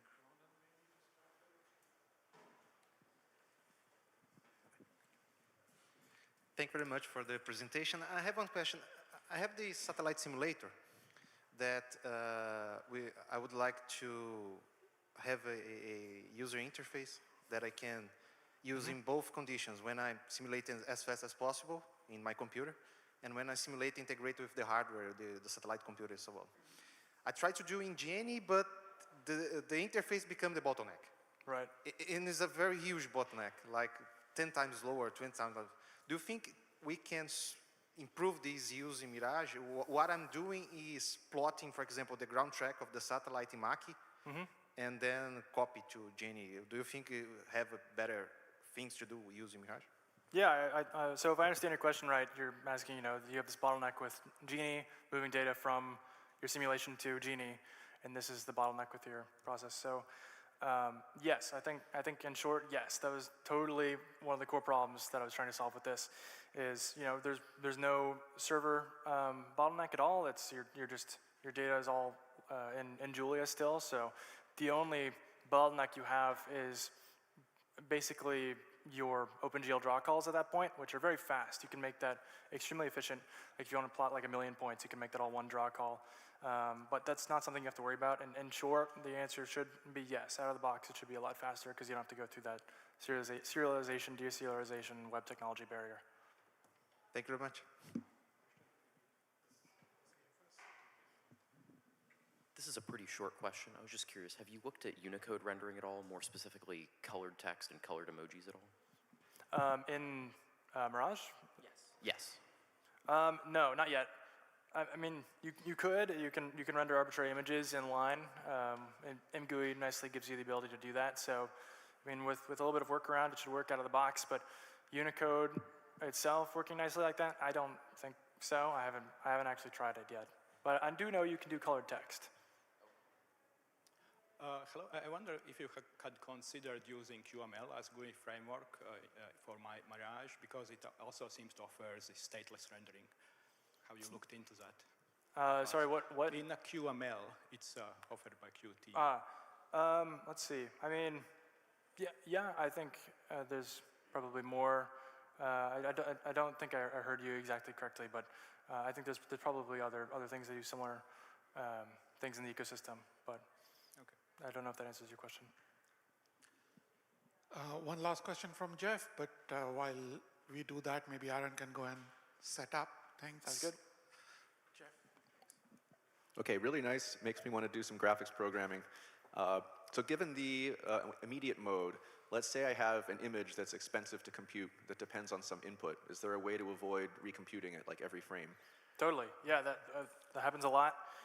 Like for example, I don't render my meshes, from scratch every frame. What I like about immediate mode is you can cache things as you want, just as a programmer, right? So it doesn't force anything on you. So if something is expensive, then you can just do it up front and render it later. So it gives you options. So, thanks. Yeah. Thank you. Thanks, Zach. Round of applause, please, for Zach.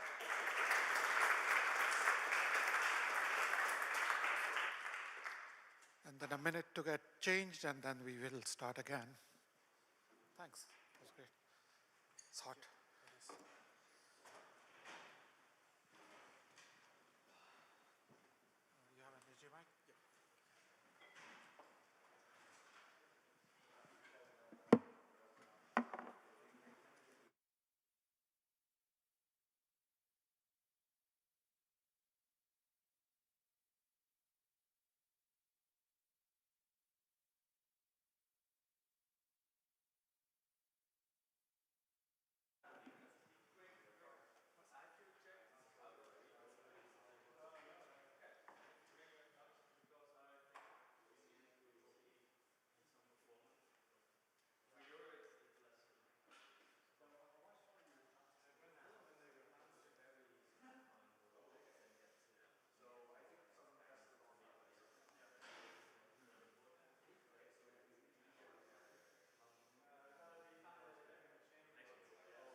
Oh.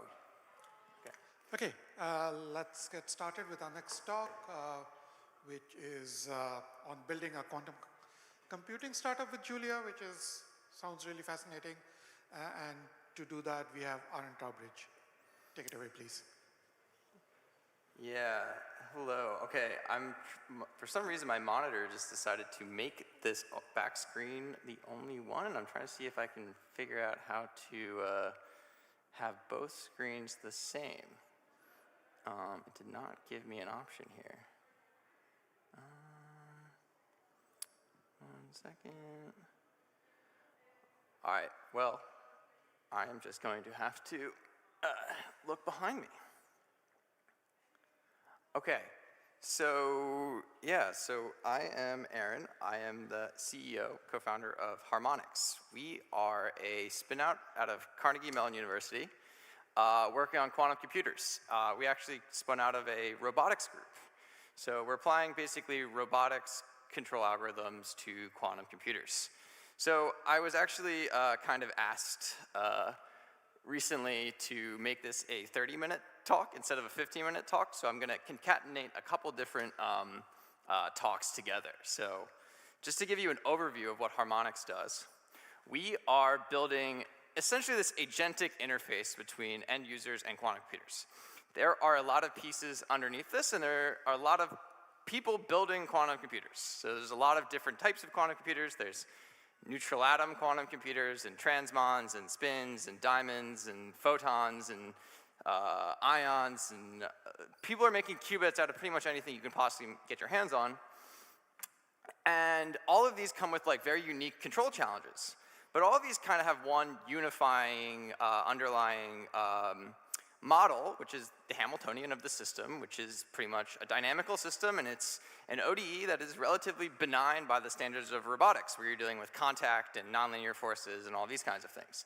So in a certain sense, it's easy. In a certain sense, it's really hard because the state dimensions of these systems grow really quickly to sizes that I think, ideally we can get to states where the physical device is too big to fit in all the memory on the Earth and all the atoms in the universe. So it's a pretty big challenge. From our perspective, we are sitting in this middle layer. So we are trying to take these noisy atoms or whatever it is, and we work a lot with atoms, and we're trying to bring these noisy atoms and organize them, control them, literally move them around. We literally actually are working now on optical tweezer control, where we're moving at individual atoms between certain places and trying to do gates on them. And then we're trying to get interesting algorithms out of this. And right now algorithms are kind of hard to come by, but error correction is one of these core algorithms in the quantum domain that it is a control problem. It is a feedback control problem. So, as I mentioned, we spun out of a robotics lab. We work really closely with researchers at Stanford, Chicago, now at NYU. We're based in Brooklyn, so we are very close in the New York ecosystem. We've started to really branch out, and we're, with 4 interns this summer, we're a 12-person team, which is kind of crazy. We have a hacker house in Brooklyn. If anyone's New York-based, please come visit and talk to me afterwards, and we can hang out in New York. So we are building this stack of things. There are a lot of things here. On the top layer is this agentic system. In the middle, we have Piccolo. So Piccolo.jl, the entire stack is in Julia, so I'll get into actually some of the details of these stacks, of these packages. You can go look. Piccolo.jl is open source. We've been giving JuliaCon talks since MIT in 2023, I think it was. And below that, down towards the hardware, we have this package Intonato, which is the calibration, the hardware interfacing package, also in Julia.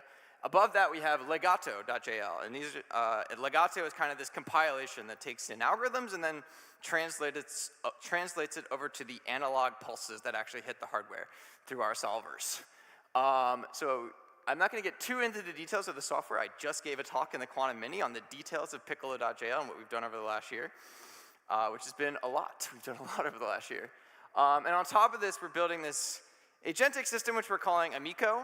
Everything's in Italian.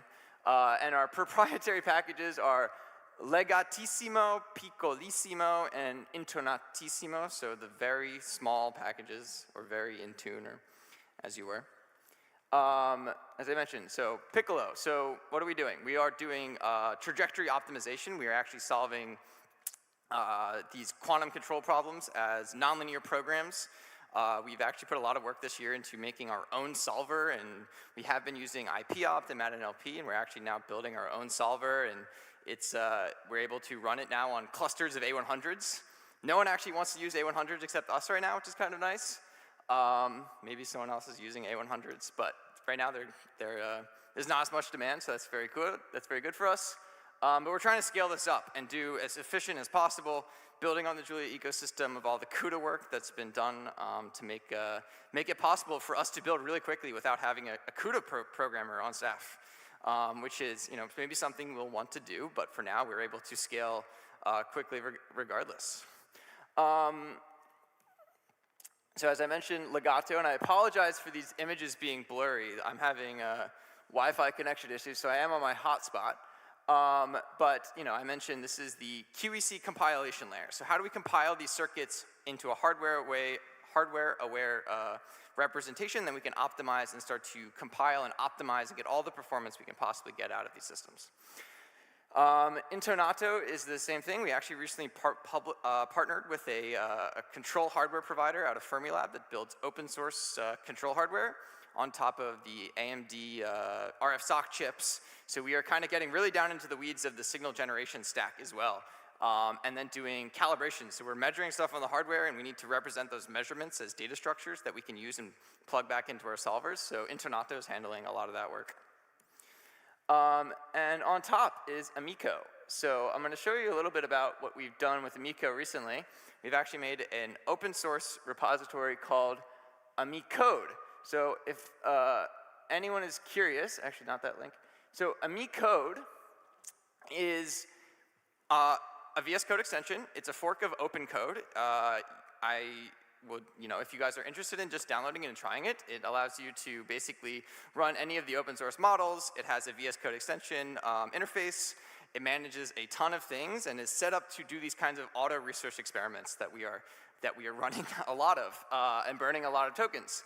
So as we start to use AI more and more to do more things, and we want to manage our token usage and have more control over the harness and the model and the end interface and how we're doing connecting to lots of different devices and managing an ever-growing code base. This has been something we've been using internally. We actually all of our developers have moved off of Claude Code and are now using this. So again, totally open sourced. Highly encourage you to check it out. I'll come back to this at the end, but if anyone's interested, if you go to app.harmonics.ai, you can actually get started for free if you reach out to us, and the link to the VS Code is here. We're actually giving away free tokens and access to a bunch of our resources. So if anyone's interested, please check that out. And then lastly, we're really building it towards labs. So how do you manage an entire lab of lots of device computers, lots of workstation computers, lots of people working together on the same projects? So we're thinking a lot about this, and as I mentioned, we're deploying this in labs and hardware labs at Stanford, NYU, Chicago. So we're testing this in the real world, and we're moving pretty quickly. So there's a lot of exciting things in the package. I don't have the time to go into everything, if I'm being honest. What I do want to do is I want to give. Okay, let me go here. I want to give a little bit of a Oh, is this going to work? Okay. I want to give a little bit of analogy about what is a quantum computer. Okay, so from our perspective, a quantum computer is three things. It is the physical substrate. This might be some atoms in an optical tweezer. It could be superconducting qubits. It could be electrons. It could be whatever you want. It doesn't really matter. The next layer above that, which matters more, the physical hardware matters a lot. The control matters a lot. So we fit in here on the control layer. So the control is extremely important. You need to do gates. You need to do them with really high fidelities. You need to move things around. You need to manage all of the resources, and things are talking to each other. It's very complicated. So that's what we've focused on. The next layer up the stack, as I hinted at with Legato, is like quantum error correction. So if anyone is here is an error correction expert, there's a lot of classical error correction that's made its way over to the quantum world. It's essentially a feedback loop. You encode some information in your quantum computer. You basically have some ancilla qubits, which you use to read out a state of the ancilla qubit, and that gives you a bit of information that you can use to infer what errors happened, and then you can go correct those errors.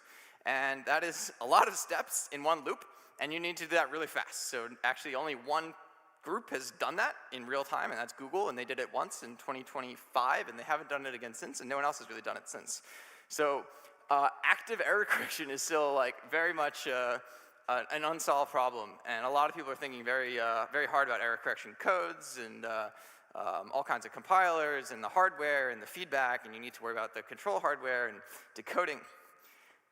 It's a lot. And then on atoms, you need to move things around. It's quite crazy.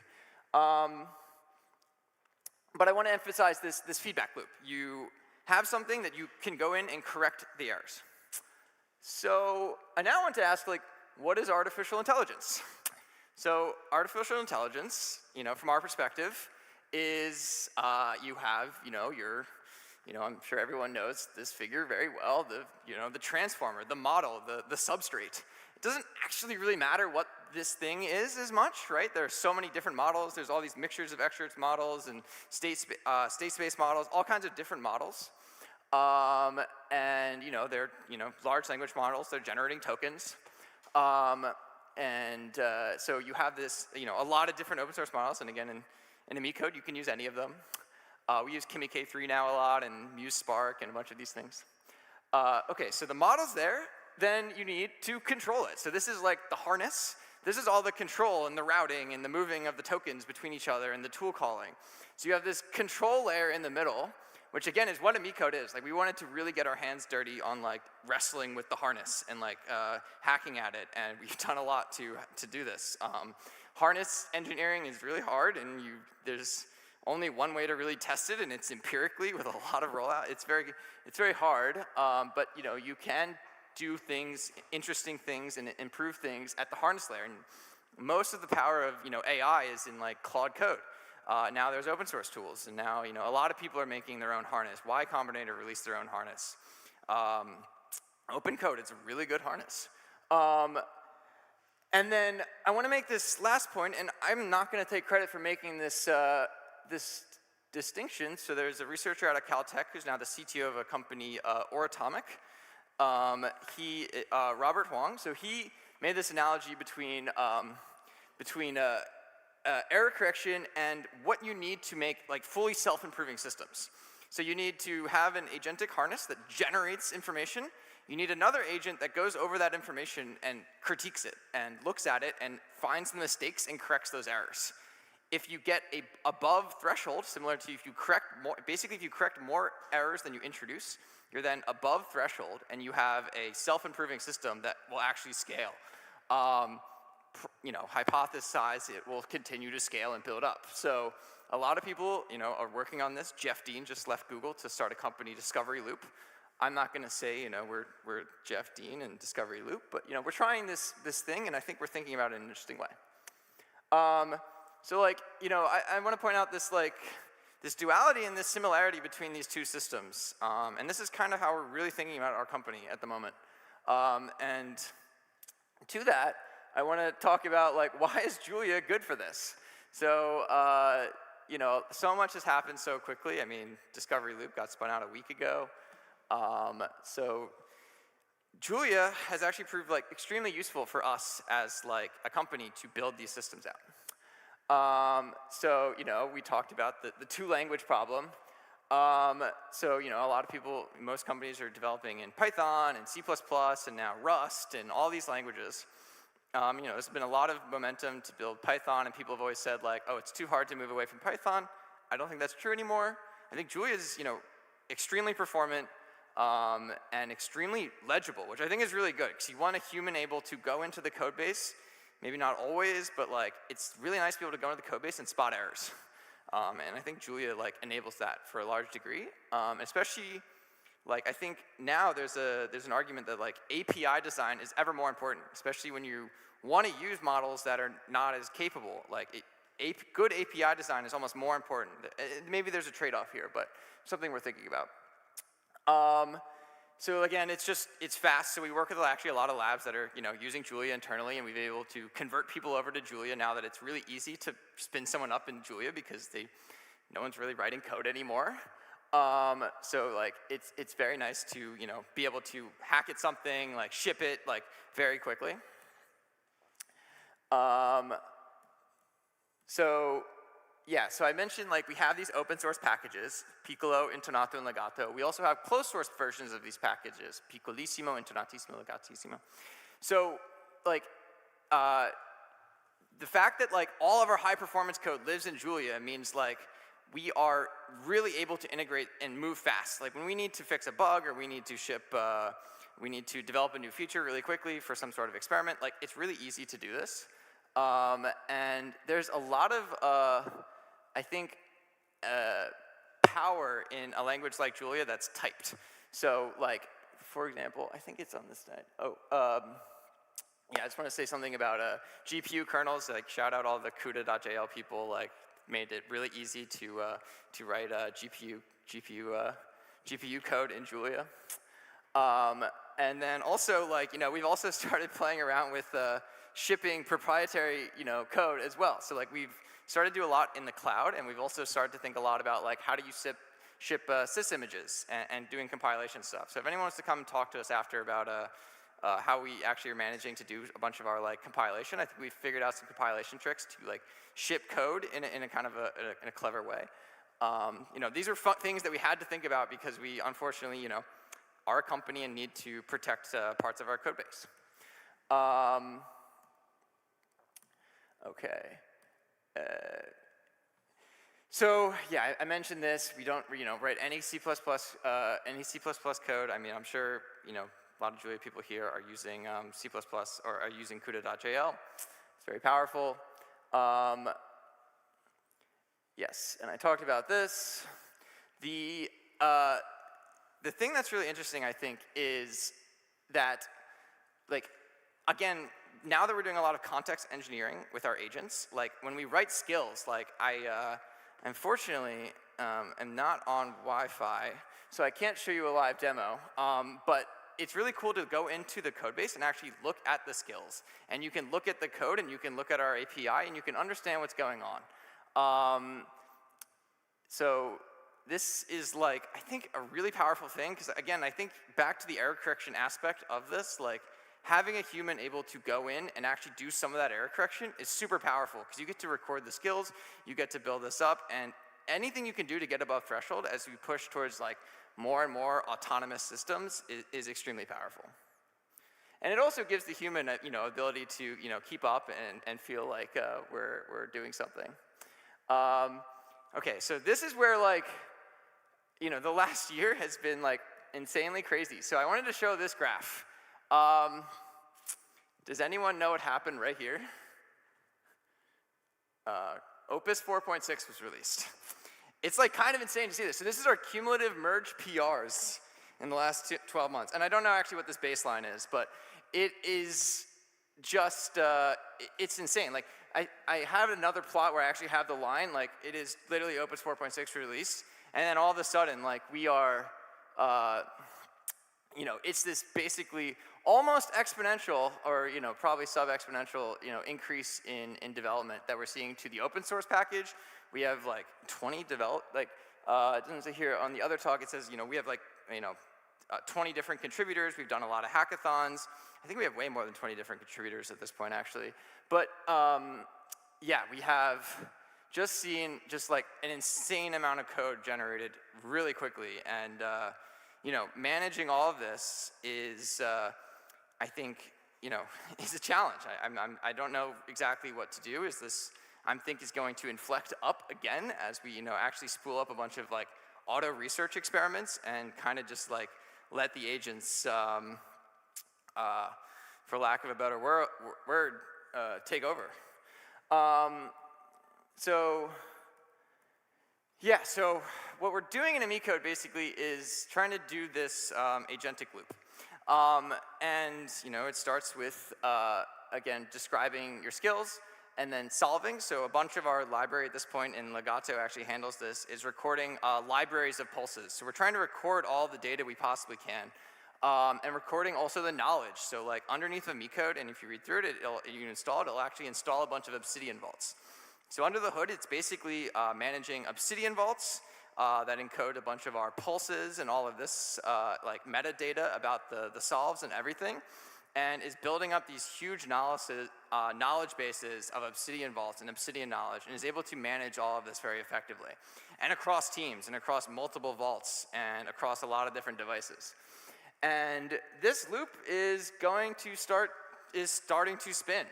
And I'm like kind of excited to see where it goes, especially since like we are now like, as I mentioned, setting up these hardware experiments. Like we are attaching to actual physical devices. So we've actually written a lot of Julia code to patch directly into the hardware. So we can run pulses in the hardware, retrieve measurements, and really close this full loop and go see what happens. And I think, an open question I think I will pose is like, where does the human fit in here? Like what is our job? Like as we build these systems that are above threshold in error correction and are able to propose hypotheses and act on them, and then test and repropose hypotheses and act and test and go in this loop and continually improve themselves. I think right now, like, there's still a lot of, like, reading papers is something I've gotten to do more of, and I think, we're encouraging our staff to do more of this, and like, lean more on like actually doing, older school research, because we were like just Claude coding super hard, and now we're starting to actually have the devices, take more of that effort off, and now we're getting back to doing, more research, but like how long is that gonna last for? I don't know. So actually you can go check this out, strumento.jl, and our Kik partnership. So if anyone knows what Kik is, you can go check it out. Also open source, very cool. Yeah, there's like 400 labs out there that run Kik for their hardware experiments.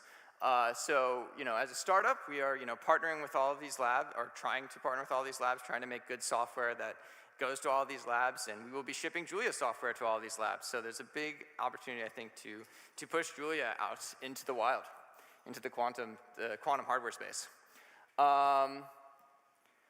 Okay, let's see here. Yeah, so, okay, a meta point about, what are we going to do beyond just quantum computing?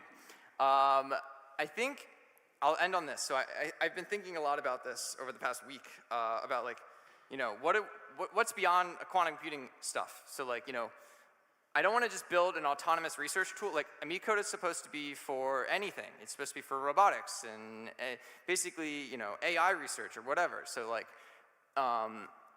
why is quantum computing a good starting point to make an autonomous research system? I think it's three things. So I think it's, and I apologize for this not being in the slides. I think it's the fact that, well, the first one in here, it's genuinely a hard problem. Like it's a really hard dynamics problem. The models just do not capture the physical system. Additionally, you have a really good metric. So you evaluate your system and you have a really good idea of what's a good result and what's not a good result, because you're measuring pretty much a single number at the end of the day, and that's like, did my experiment succeed? Did I achieve a high fidelity? So, we have a really good feedback signal.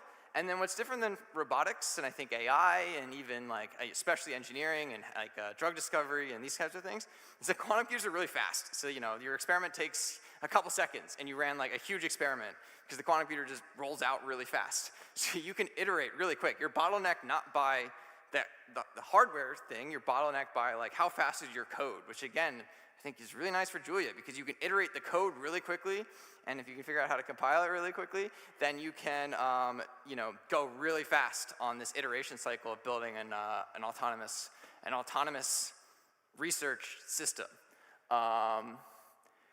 So yeah, a lot of our stuff is open source. Piccolo, AmiCode is all open source. We're building a lot of proprietary software as well. Workaround. Okay. I'm going to skip this in the interest of time. Okay, yeah, so we are actually going to be hiring this year, so we're looking for Julia engineers, we're looking for autonomous research scientists, people who want to get into this. Look out for that later this year. We are, raising our seed round right now. Check out harmonics.ai, check out AmiCode, and I'll open it up to questions. Thank you. Thanks a lot. Yeah.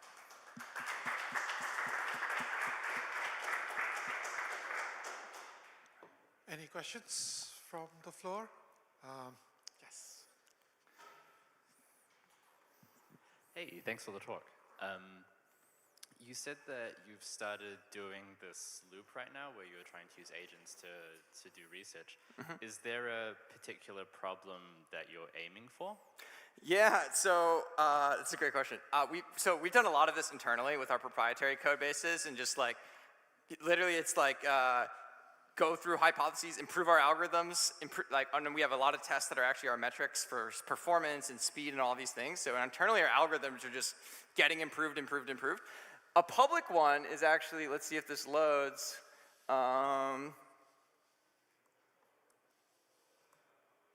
Okay, I'm actually curious if they're gonna load. My hotspot is just really not working. And I was trying to find the Wi-Fi in the email. But anyway, if you go to the Unitary Foundation GitHub, the QLDPC challenge, you will find that there's an open leaderboard of like QLDPC problems. So we've actually applied a bunch of QEC, like quantum error correction, like more gate-based stuff. And oh, it's working. So you can see, actually, like, let's see. Some of these are me. Okay, so I was not here. Muse Spark, so this is me. This one's me, and Kimmy K3 with AmiCode. So like, I've just been like looping this, just for fun because it's open source. And Muse Spark is a really fun open model, and it's, the contributor version of it is like very accessible. So anyway, I've been throwing it at this just to have a fun playground and improve the harness. And it's just, win, try different experiments, improve yourself, improve all the code bases, loop again, and just do this repeatedly. And it's been running for like a week now. A bunch of people beat me, but I was traveling, so I don't know. This one's a fun one. Internally, we're doing this a lot, and then we're also going to do this on hardware. So, yeah, it's a great Any other questions? I think we have time for one quick one. I have one. Please. So when you started using Julia, did you have any pushback among your collaborators? What was your experience like? Actually, I got really lucky. Our lab is a very Julia-forward lab. So our robotics lab pretty much did everything in Julia, which is kind of why I joined them. So yeah, I've seen very little pushback. With getting quantum physicists to use Julia, it's been a little tougher. We've definitely gravitated towards the labs that do use it, which there are a lot. And AWS has sent a lot of people to the Quantum Mini, and there's a big community. And more labs, I think, are picking up Julia. Like a lot of labs I didn't even know about are like, oh yeah, we use Julia because it's really fast. So a lot of hardware labs are using it for just doing ODE solves and simulations. And the quantumtoolbox.jl is well supported in the Julia ecosystem. Yeah. Thank you. Thank you, Aaron. That was great. Thank you. Thanks.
We have another minute, so we'll Sounds good. start once. It's my microphone, yeah. Mine was working.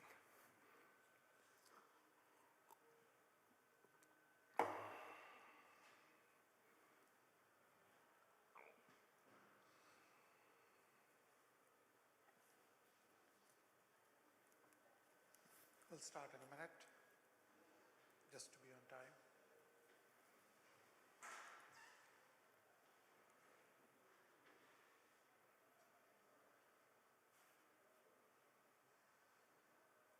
Are you flying from London? From Sheffield and Manchester.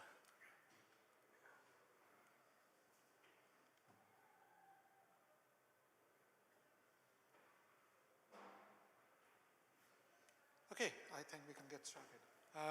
Welcome everyone again. Our next talk in the Julia in Industry Symposium is by Edward Common, who is a lead applications engineer at ANSYS, which is now part of Synopsys. And he will talk about bringing scientific machine learning to digital twins using Dyad and ANSYS's Twin AI. Take it away. Thanks. Great, thank you very much.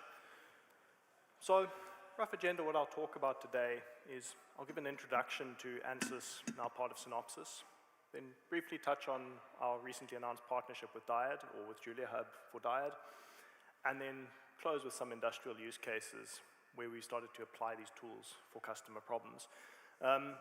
Maybe for the first topic, I'll just ask by show of hands, so depending on the audience, who here has heard of ANSYS? Okay, so ANSYS, good. Who here has heard of Synopsys? Okay, that's pretty good. So I don't need to do too much of an introduction to ANSYS and Synopsys. So all I'll say really is that as of last year, ANSYS was acquired by Synopsys.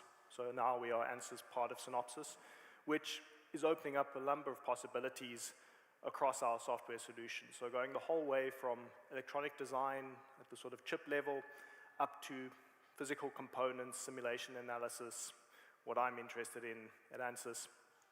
So looking at things like multi-physics simulation, CFD, finite element analysis, and so on, as well as system-level modeling, so model-based engineering, material selection and management, things like safety and security analysis, embedded software design and certification, and digital twins and mission engineering. And on the topic of today, we'll talk about our digital twin offerings, specifically ANSYS Twin AI. And I'd like to talk about this in terms of what we can do with the software. So ANSYS Twin AI is a software tool that really what we're trying to do is we're trying to create lightweight and fast executing models. And this will be of individual components or connected systems. We're doing this using various techniques, such as reduced order modeling, so going from very high fidelity CFD simulations, finite element simulations, down to fast and lightweight models with comparative levels of accuracy. We're looking at things like standardized libraries of components, so a lot of the work we're doing with Dyad is in that area. And also, importantly, when we're looking at large systems, bringing in third-party models. So we're not a closed ecosystem. It blocks a lot of workflows if you say you can only use models from our tools.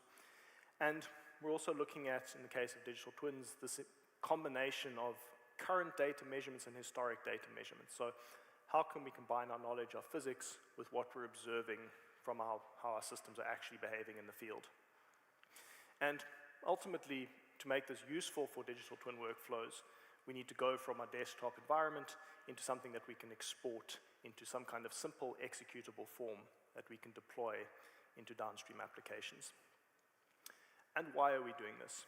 So our customers are doing this to, first of all, just understand system behavior. So how does a complex system behave? How do we optimize it? How do we validate its performance against requirements, against standards, and that sort of thing?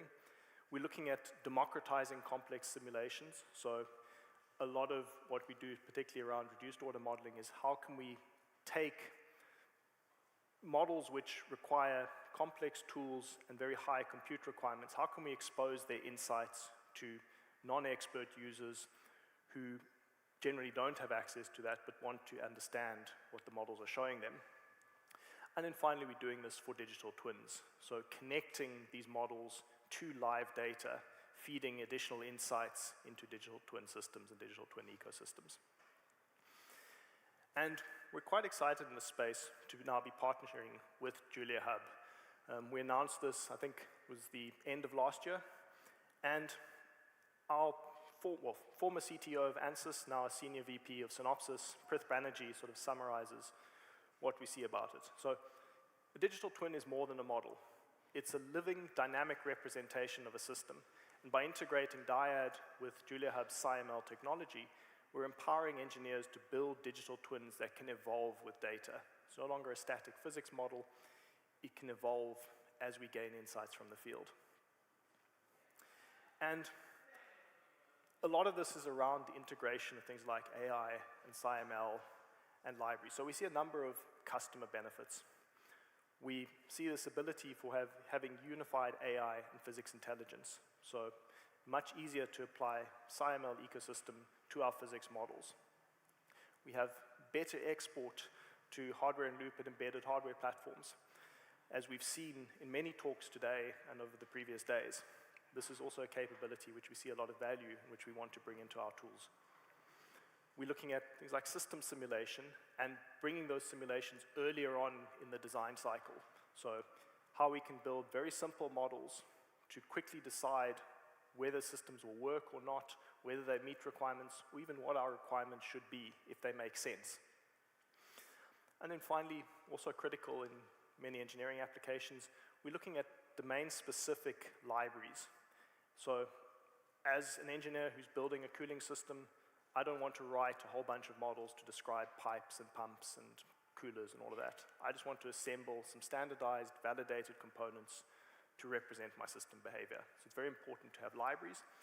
And then in the cases where I need to represent perhaps proprietary models or extend additional behavior, it's also very powerful to be able to have agentic workflows to build new models, to test them, and to integrate them into our systems.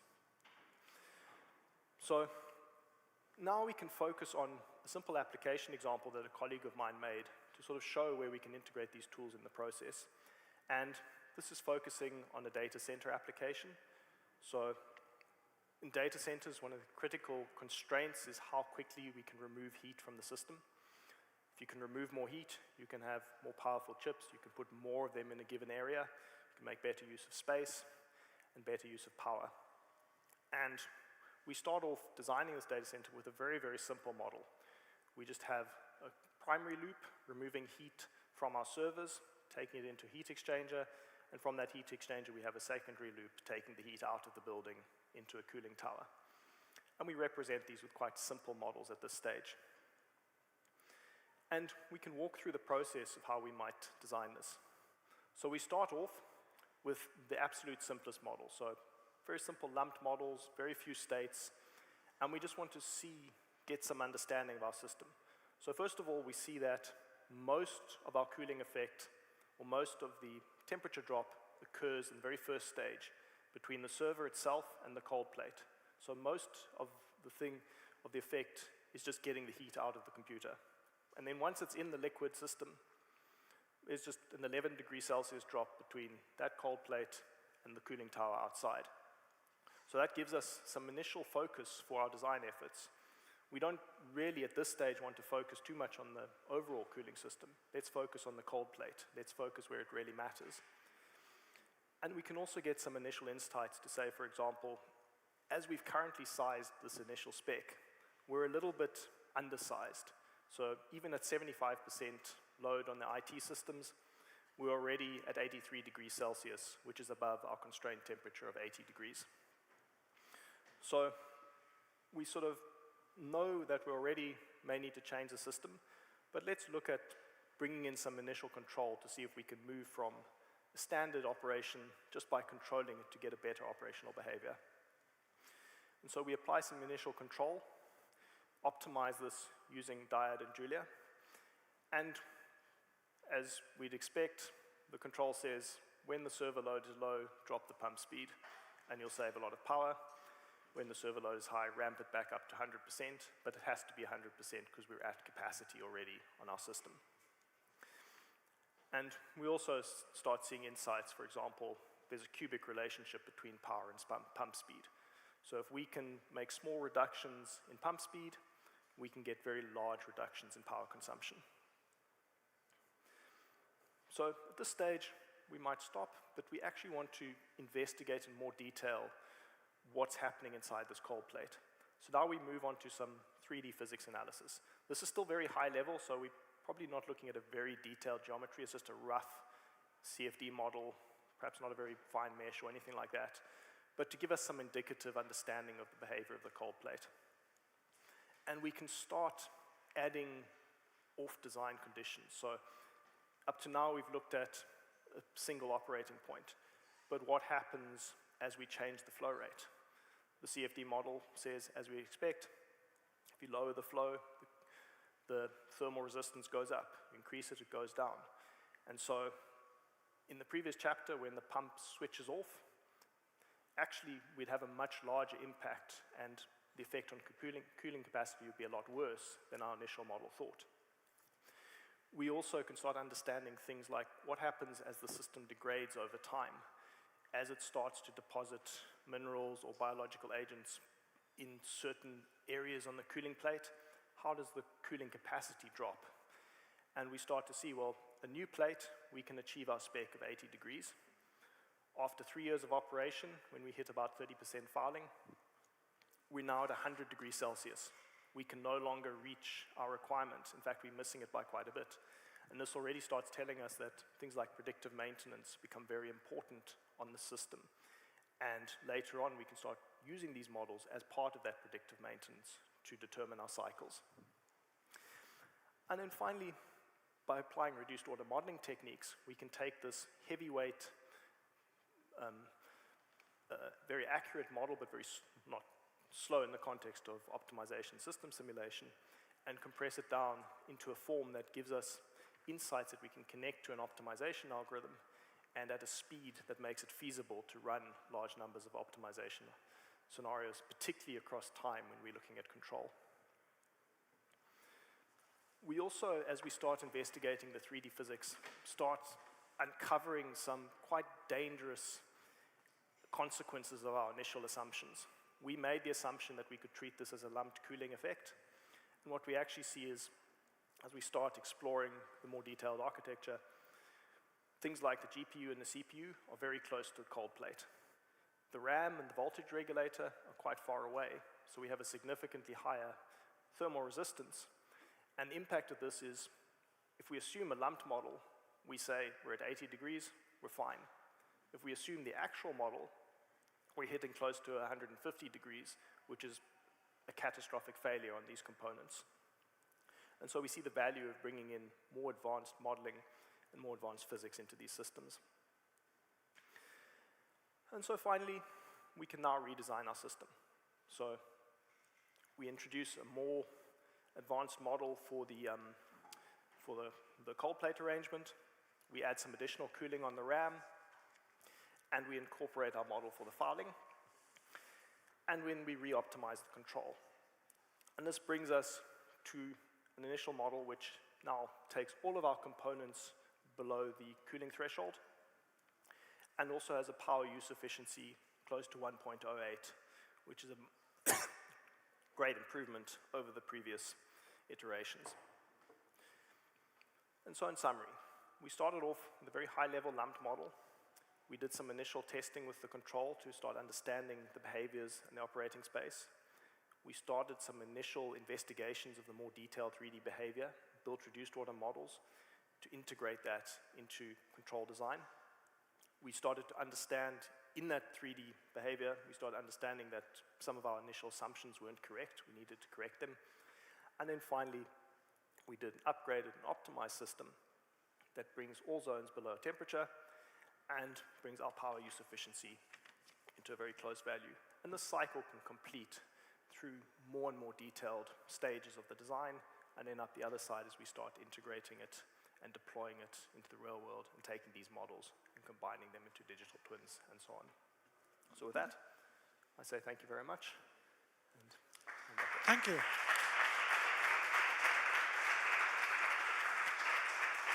Thanks, Edward. Questions from the floor? Yes, Dara. Hi, and thank you for this very insightful talk. I noticed that you had mentioned using things like reduced order models and surrogates, especially in the presence of control. Could you talk a little bit more about if you train these models as part of the workflow, how fairly often it's used, and any issues that you've run to trying to run with controls for surrogates specifically? So I think in this workflow we built a model using some SciML fitting techniques, but for more general workflows we have other reduced order modeling techniques. Typically, again, depending on the physics and the type of application, it's run a whole bunch of simulations up front and then fit a model to that data. Some of the other models look at things like extracting equivalent stiffness matrices and more intrusive techniques. But generally speaking, and one of the advantages we see with partnering with Diad is historically we build these models, they come out as FMUs. It's very hard to integrate them into some kind of control optimization, where if we can write them in Julia and integrate them that way, we then have much more exposure to be able to optimize control and so on with behavior of these reduced models. And so a lot of our newer techniques, we're looking at Julia and SciML capabilities in those models. Any other questions? If not, let's thank Edward. Thank you. Thanks a lot. Thank you.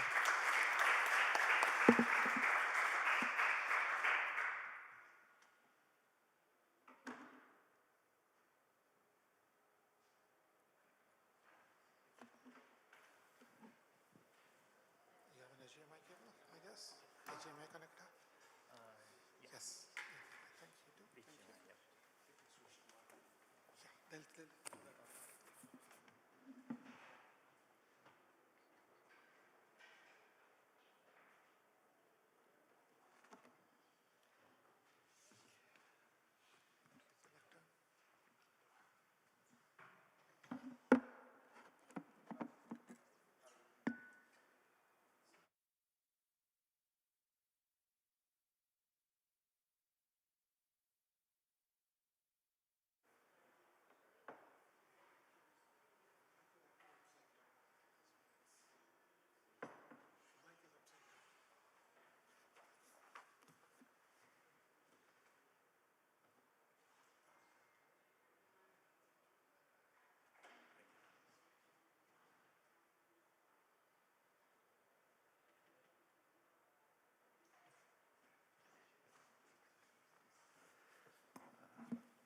Okay, I think we are at time.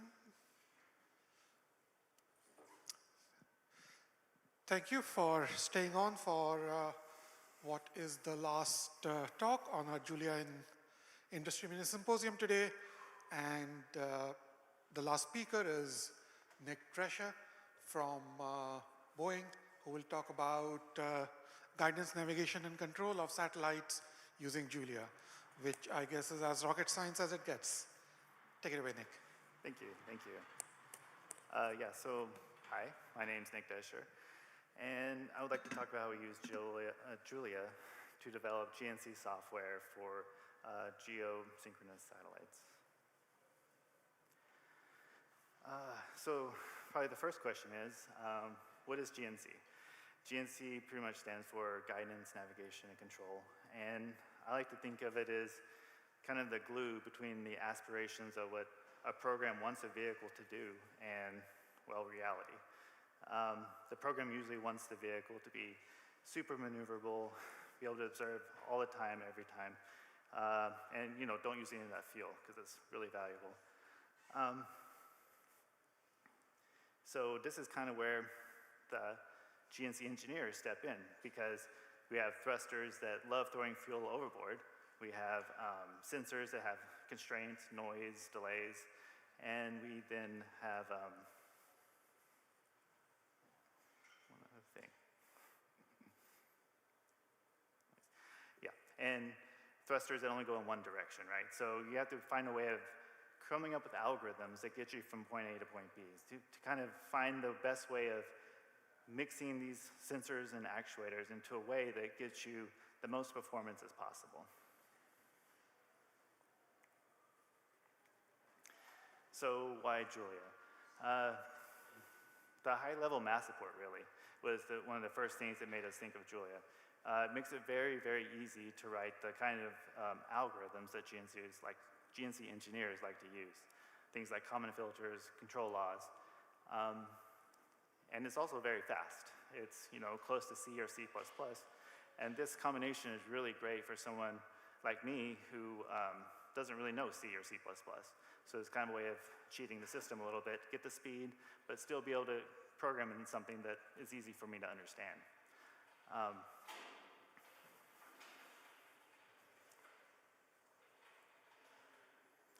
So one practical place where this really showed more benefit than you'd expect is when you're prototyping an algorithm.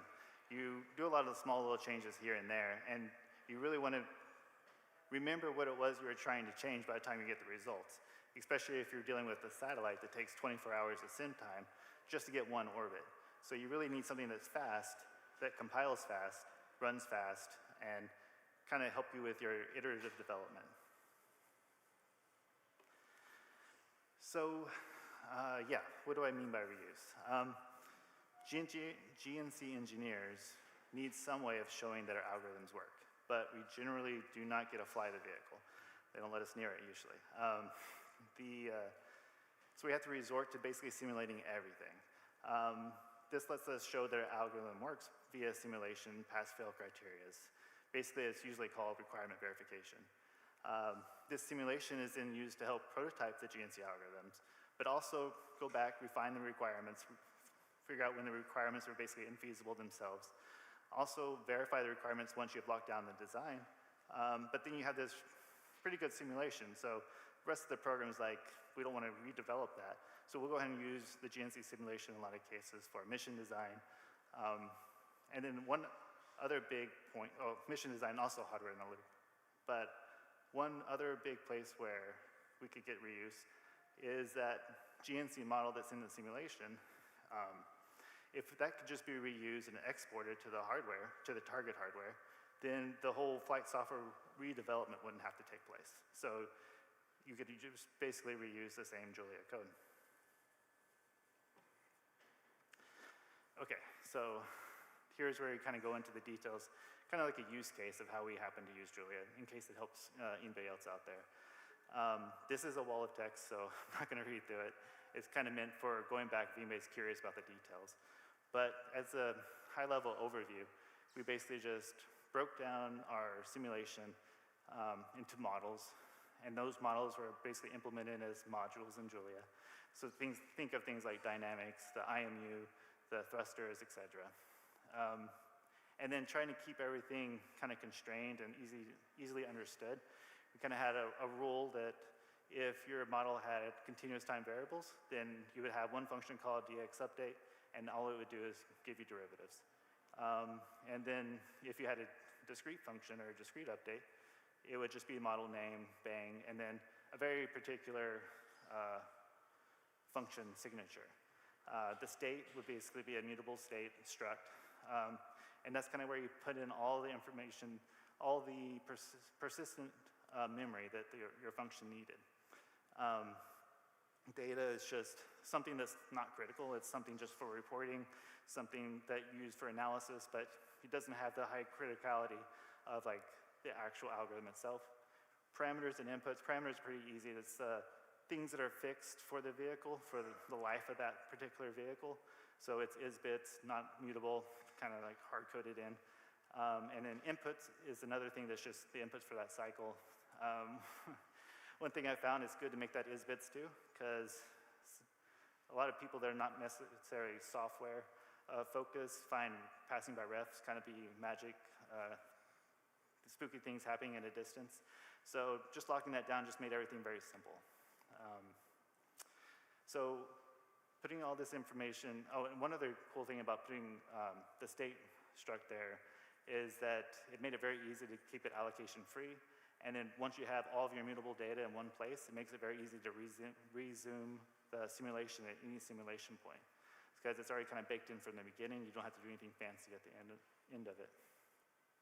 So at the big level, the actual integrated sim then really just became a very small shell, calling these DX updates and discrete updates in the sim.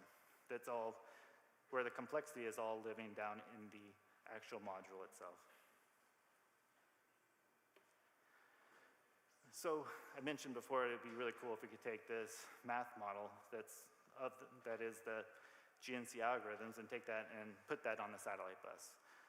We were lucky that JuliaC became available right around this time. And we were able to use that to basically take our GNC library, our module, create an entry function for it, and then create a shared library for that. That shared library then gets loaded in the bus, and that becomes the GNC function for the vehicle. So the really big thing in my mind that JuliaC did for us is that when you use trim, it can prove that you've hit all the execution branches so that you can, with a straight face, tell the flight software team, yes, it will not incur JIT while running. And so that really keeps our CPU jitter down, and corollary to that is we also remove all the dynamic allocation so that you don't get the jitter from garbage collection.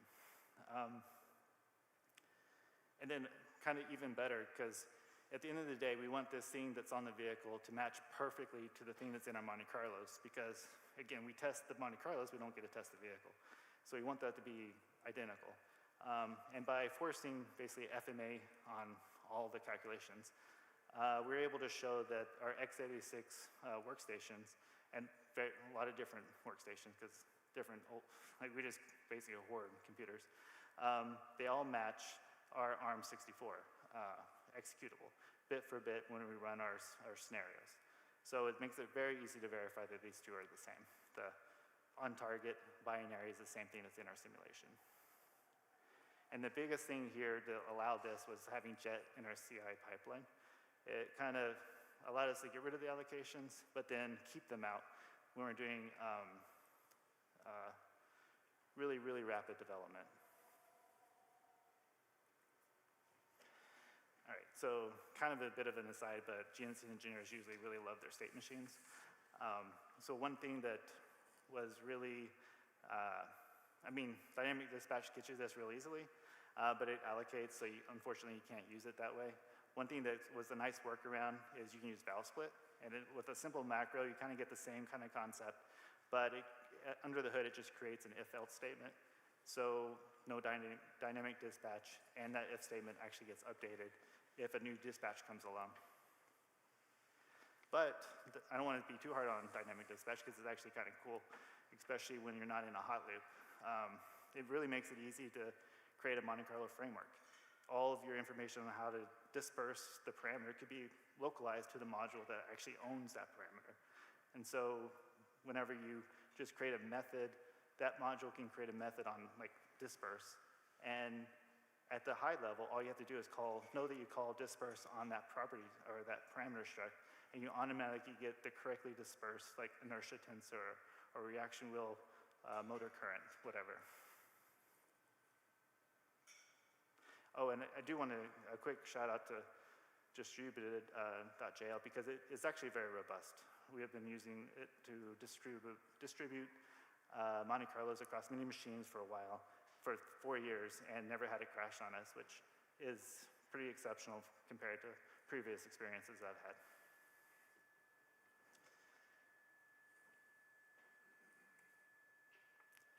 And then real quick, the development environment, we basically went registered packages. I found it's really nice to register internally private your packages because we can't put it open source. But if you have each package registered and then have a meta package over that, you can lock down and release your whole dev environment. And the manifest itself then becomes your software bill of materials, which really helped make the cybersecurity folks happy with using Julia in the first place. And then we'd have some tricks with locking down third-party compats while still allowing the Boeing packages to be updated easily with package.up, basically. And then for the continuous integration, really it's much easier than like MathWorks products. The relative size of the image and the lack of having to deal with a license manager was easy to set up, about a day to get it up and working. And another bonus, just make sure you capture the manifest.toml in your CI job, and you can easily recreate that crash that the job found for you locally on your workstation for debugging. And another quick thing is a nightly build of the main branch in our repo. And creating a new, basically, Docker image each night made it so that each morning when we worked, you're able to start up without any pre-compilation, and the CI pipeline worked a lot faster. So the big takeaway I kind of hope that the slides show is that for us, for a satellite bus, you can definitely use Julia to meet the real-time flight-critical constraints of running the software, or the software on the vehicle. For us, it happened to be a 10 hertz execution rate, and we're allowed to use 20 milliseconds of that execution time. And by getting rid of all the allocations in our flight software part, or GNC model, basically, we're able to have very little CPU jitter.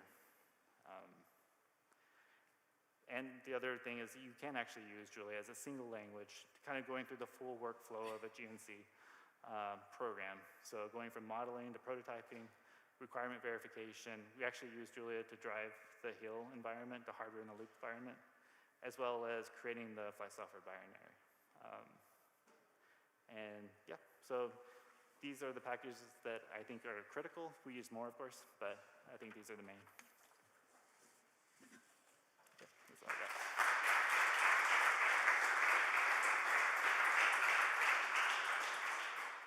Thank you, Nick. That was great.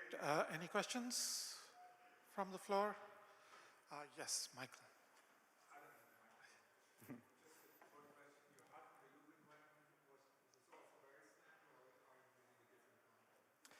Oh, for driving the hill? It's not Veristand, it's basically hand code C. It's basically, we have a computer that produces the sim environment, and it's getting like a C shim, and so it's mostly hand code. So that was a question about the hardware in the loop environment. Any other questions?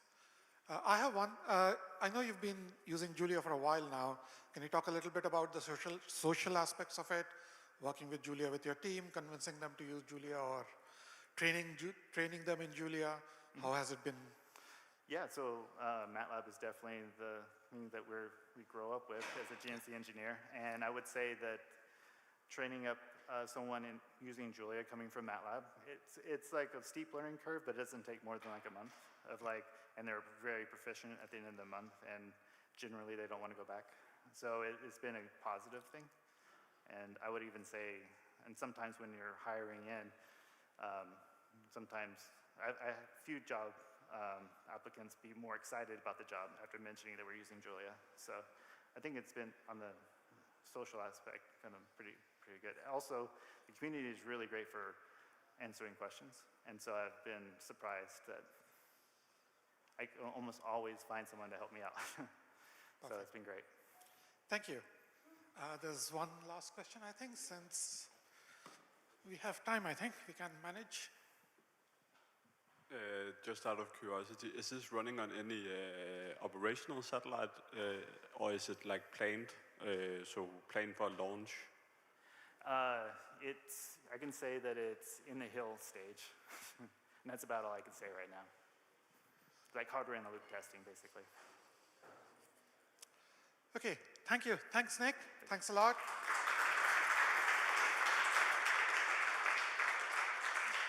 That was the end of our Julia in Industry Mini Symposium for today. Thank you for being here. And finally, a round of applause for our AV team at the back, who've been very professional all week. Thank you.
Good.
Perfect. And then this, if you see that.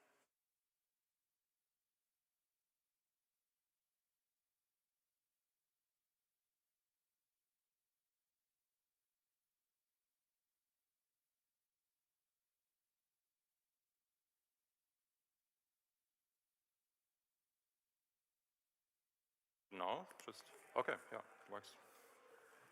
Are my slides actually up there?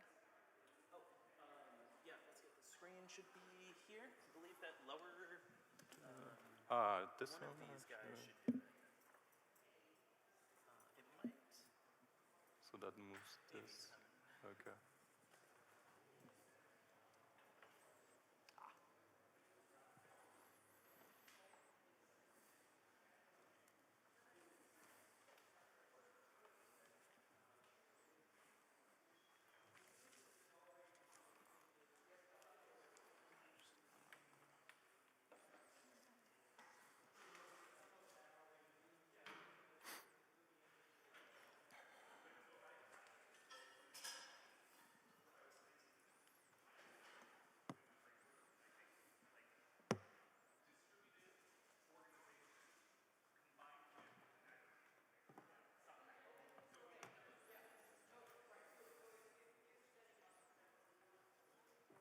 The right cable.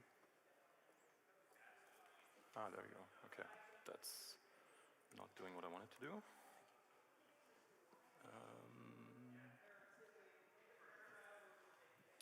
All right, checking audio. Cool. All set? Cool.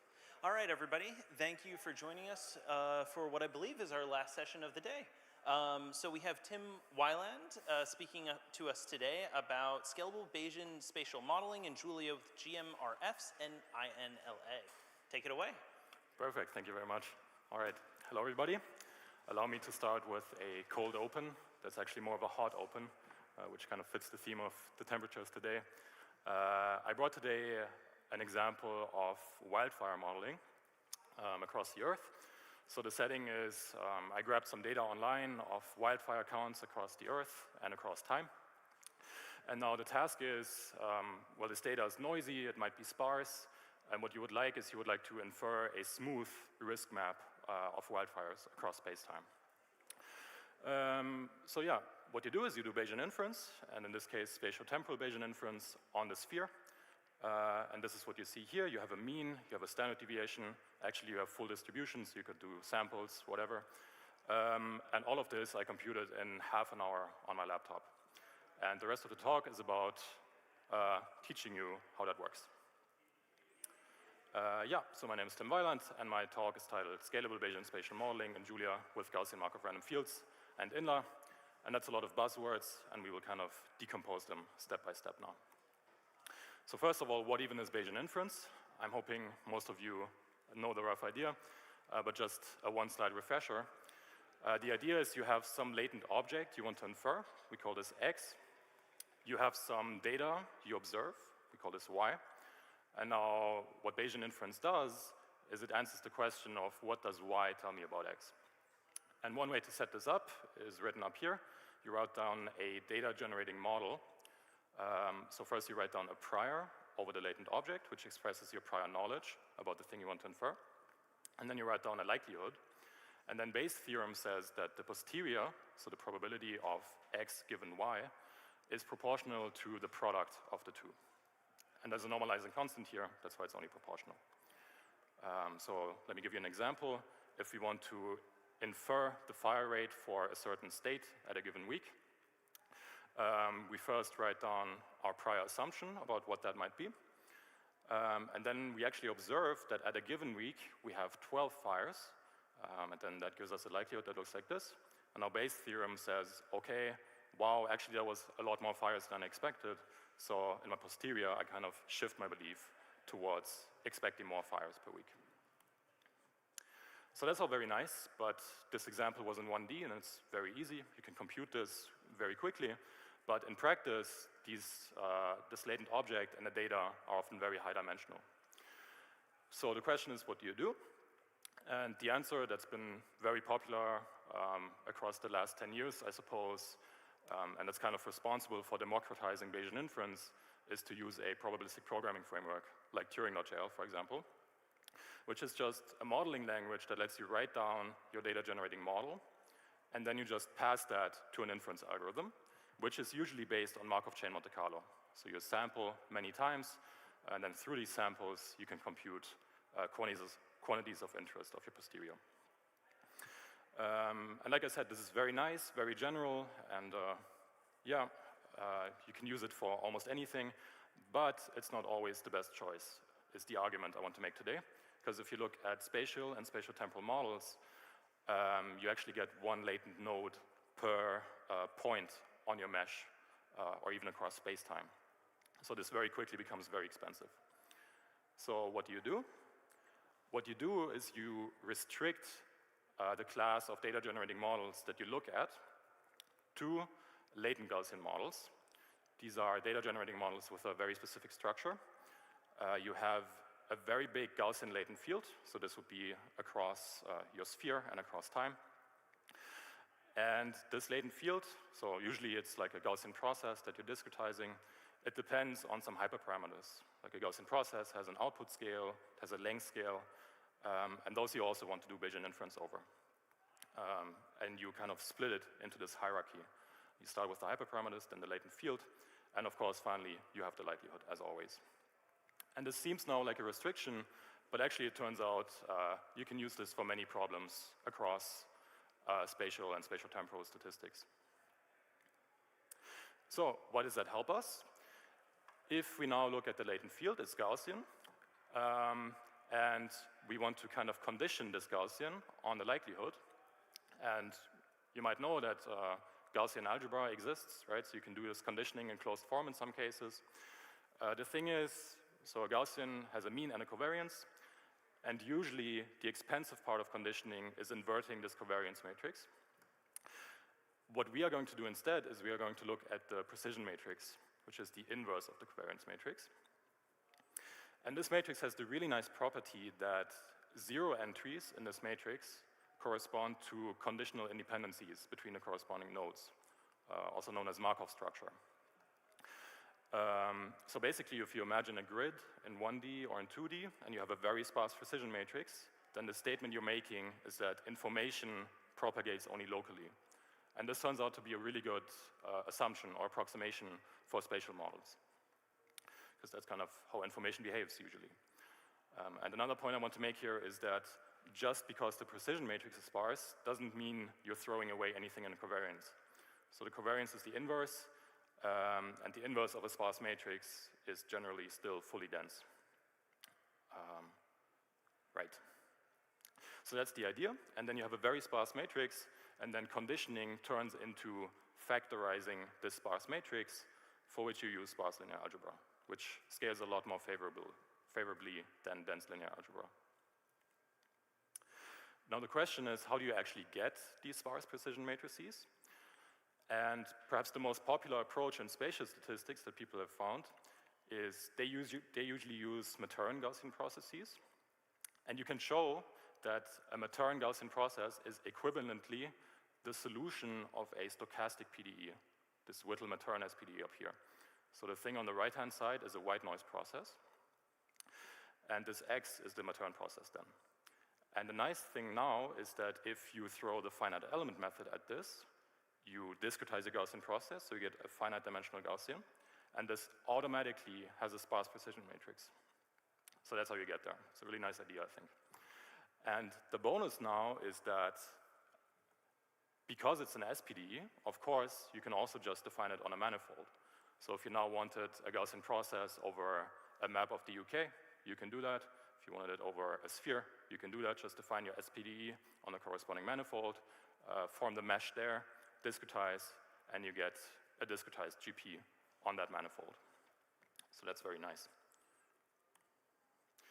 But it sounds complicated. Fortunately, there's a package in Julia to do that for you.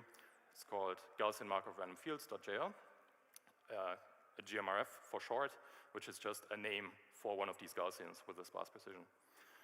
And the way it works is it has an extension for ferrite. So what you do in these ellipses here is you build your mesh in ferrite, whichever way you want. Then this right here is just a wrapper. And you feed this mesh to this Matern model thing. And now in the next line, we can instantiate a concrete GMRF from this model by passing some values for the hyperparameters. And this then gives us a GMRF object. And this GMRF object is just a distribution, and it implements the distributions.jl interface. So you can do all the things you care about, like sampling and computing marginal standard deviations. We can also look at the precision matrix, and indeed we see that most of the entries of this matrix are 0. In this case, it's 5% dense. So that is kind of the prior, and you can work with it, you can compute statistics of it, but the interesting thing is actually conditioning this on data, on a likelihood. So what you do here is you define an observation model, and then you call this method called Gaussian approximation. And then this gives you a posterior, which is again a GMRF, usually with the same sparsity pattern, and you can treat it like before. Now, why is this called Gaussian approximation?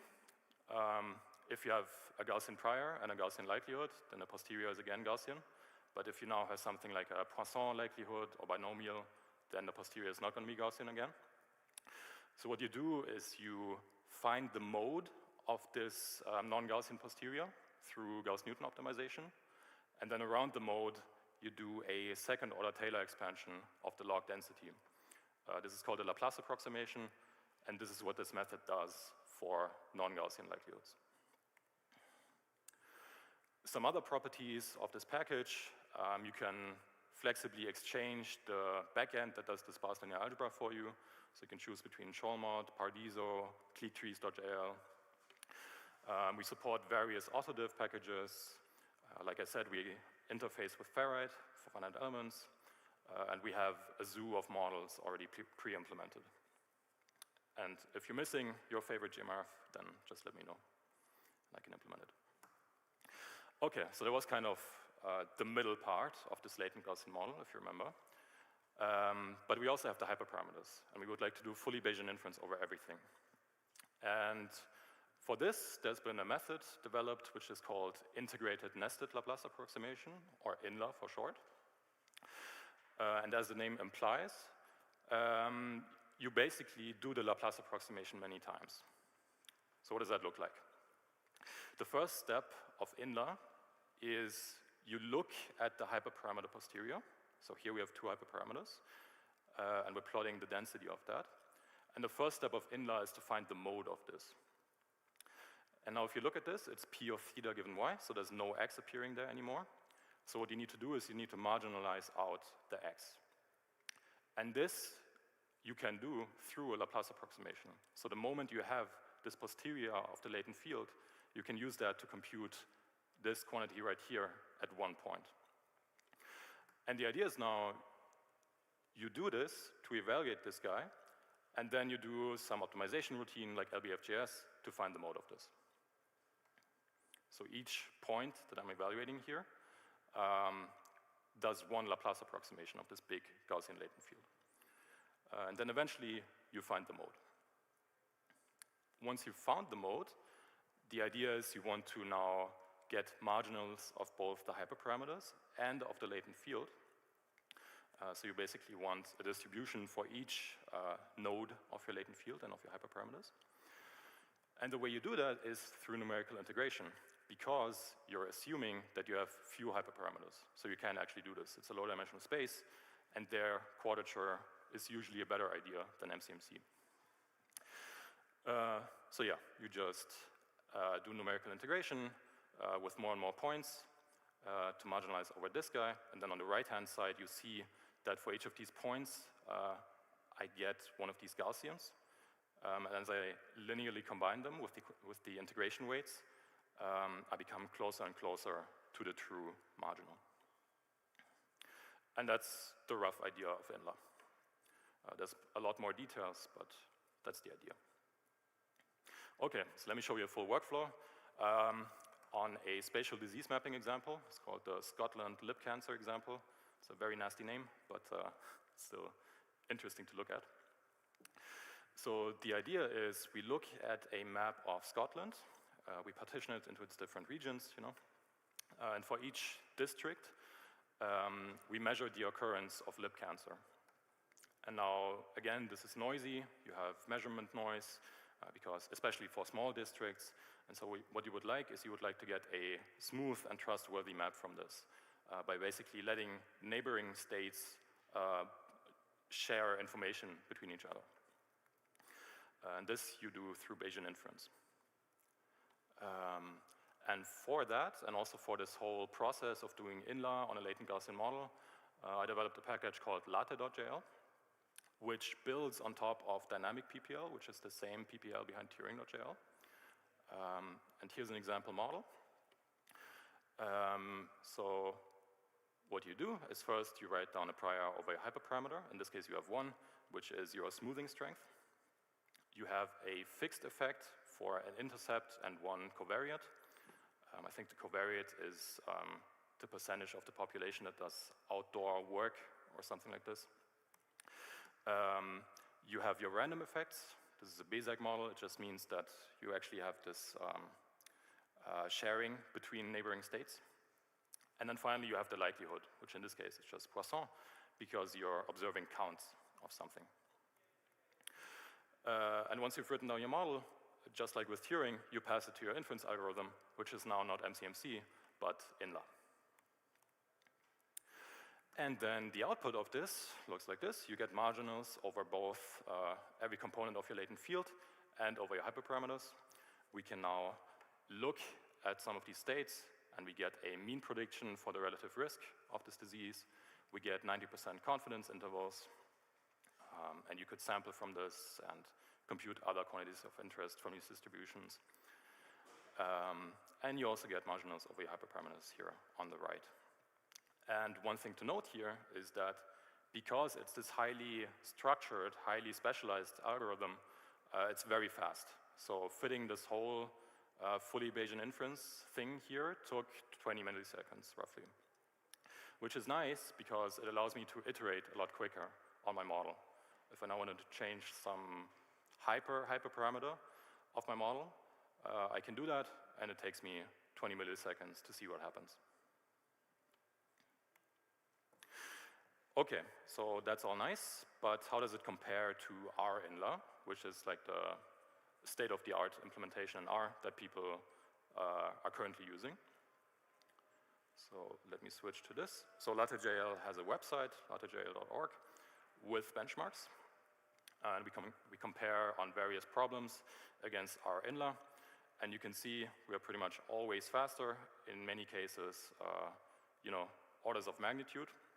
The reason for that is that R INLA has these C calls, because their GMRF library is in C.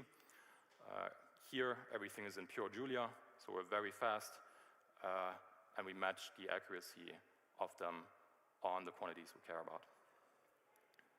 And yeah, there's various benchmarks to look at here.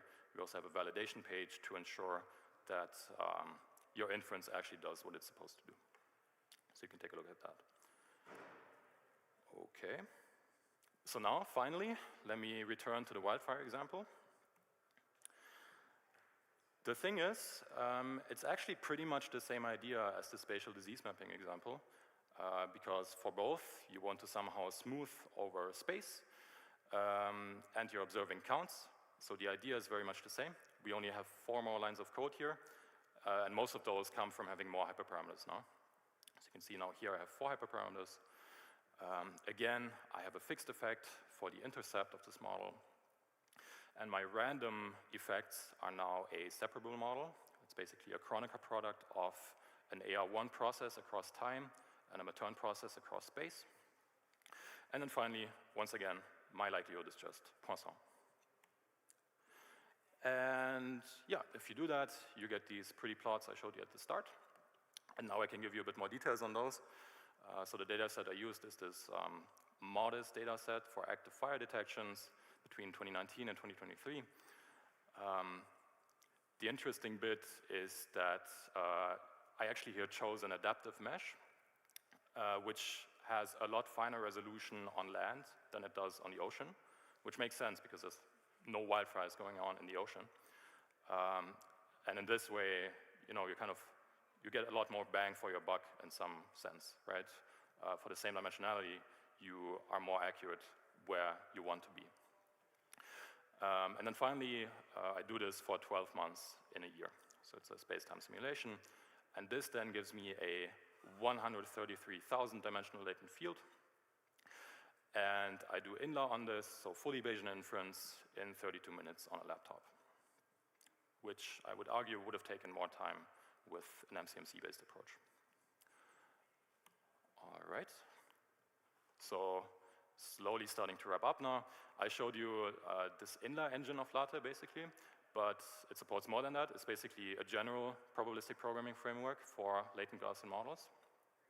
So another thing that's very popular in this community is Template Model Builder, TMB, where the idea there is basically if you have a more complex model, you would like to be able to just write down an arbitrary custom log density as code. And then what you can do is you can do sparse autodiff on that to kind of automatically build this GMRF from this custom code. Another thing you might think about is that if you have a really complex hyperparameter posterior, then maybe numerical integration doesn't work so well. Or if you have a very high dimensional space for hyperparameters. And in those cases, you can actually do Hamiltonian Monte Carlo in that space, but still do Laplace for this inner latent field. So you still get the speed benefits there. And there's other algorithms which I might implement in the future. So what's actually next for Latte? 3 main things. The first one is very important. If we go back to, which one is it? If we go back to this slide, of course here you want to do gradient-based optimization. What our inline actually does is they use finite differences for this. For us in Julia, it's a bit easier to use autodiff. Currently, it's just using forwarddiff.jl for this, which is fine for now because it's a low-dimensional space. But of course, for high-dimensional spaces, you want to do reverse mode autodiff for this. So that's what we want to do there at some point. And hopefully, I will get that done this fall. Another thing is GPU support, because this numerical integration is actually embarrassingly parallel. So I would expect massive speedups from that. And then finally, the actual reason I developed these packages is because I'm developing as part of my PhD kind of new kinds of algorithms for this pipeline. And I want to make it such that they integrate naturally with these 2 packages, such that people can just use them easily. All right, so both of these packages are registered. You can just add them easily. Contributors are welcome. And if you think this stuff was cool, then feel free to check out the GitHub repo and maybe leave a star. And yeah, that's the end of my talk, and now I'm happy to take questions.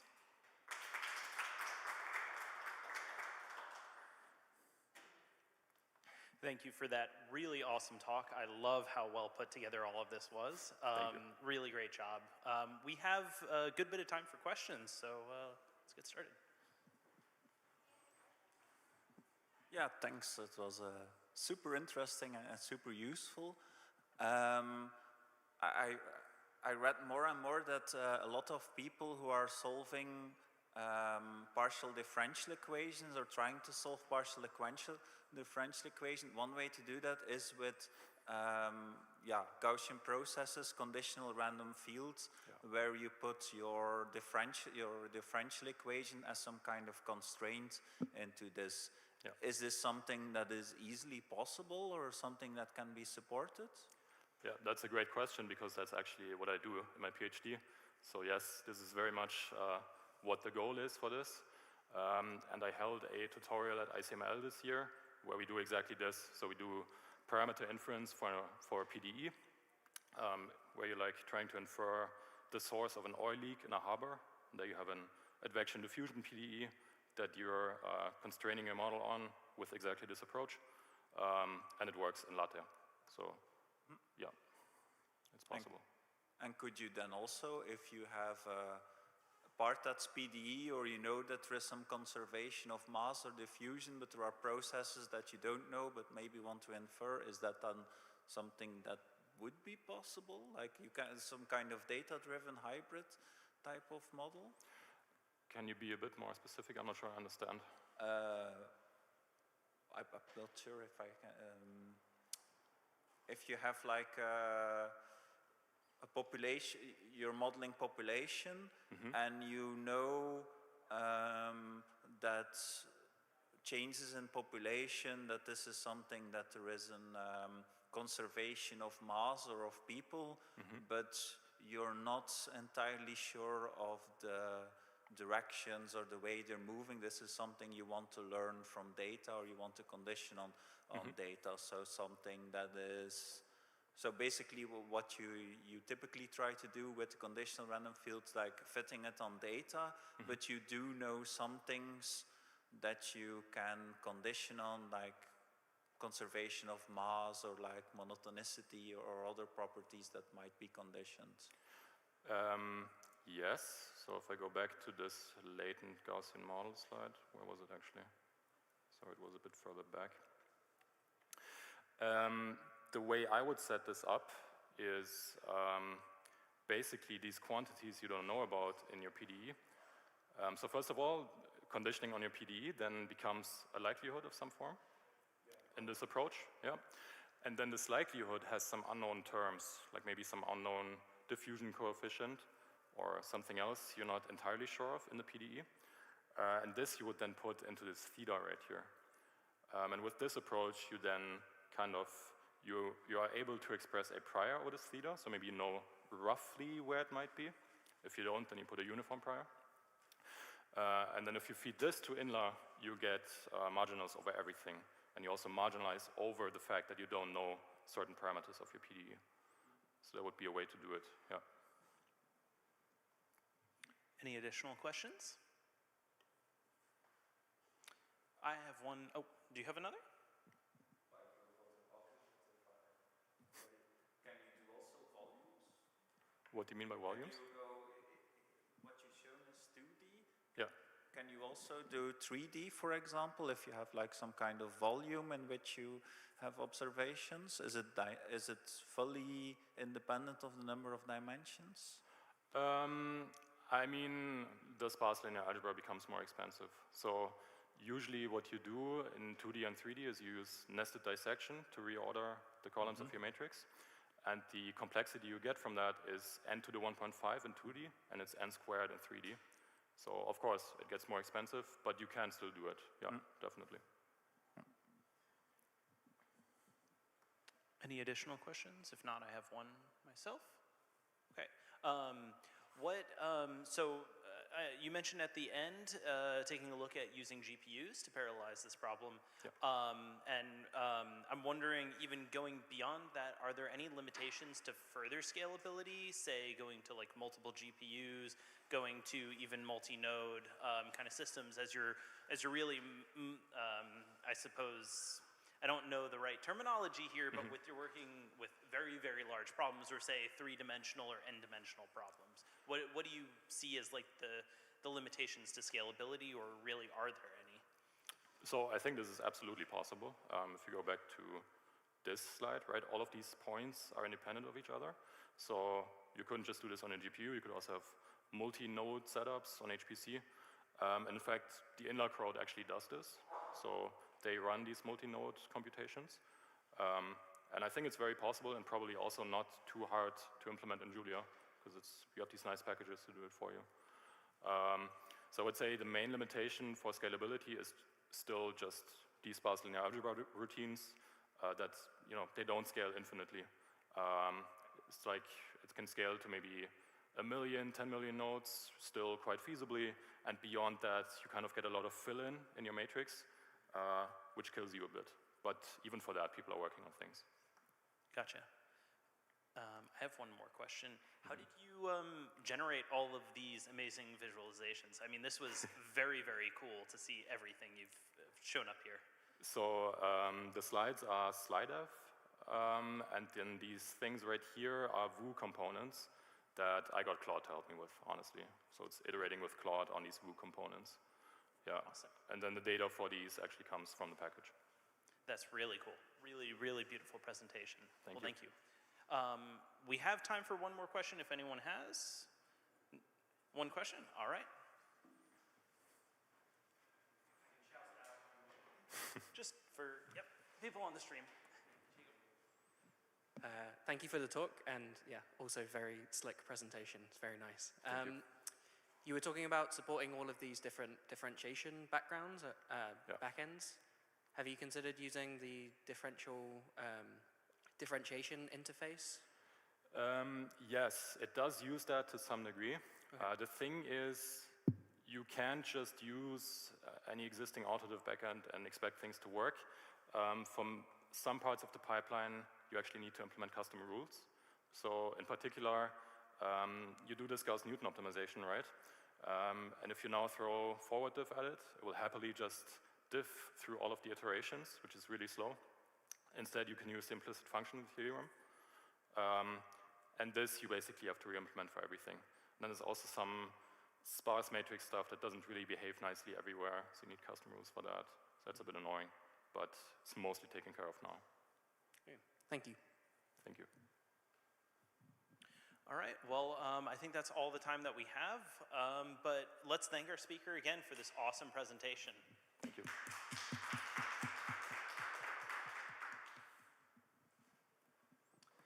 And I believe the closing ceremony is in 15 minutes in the tent. So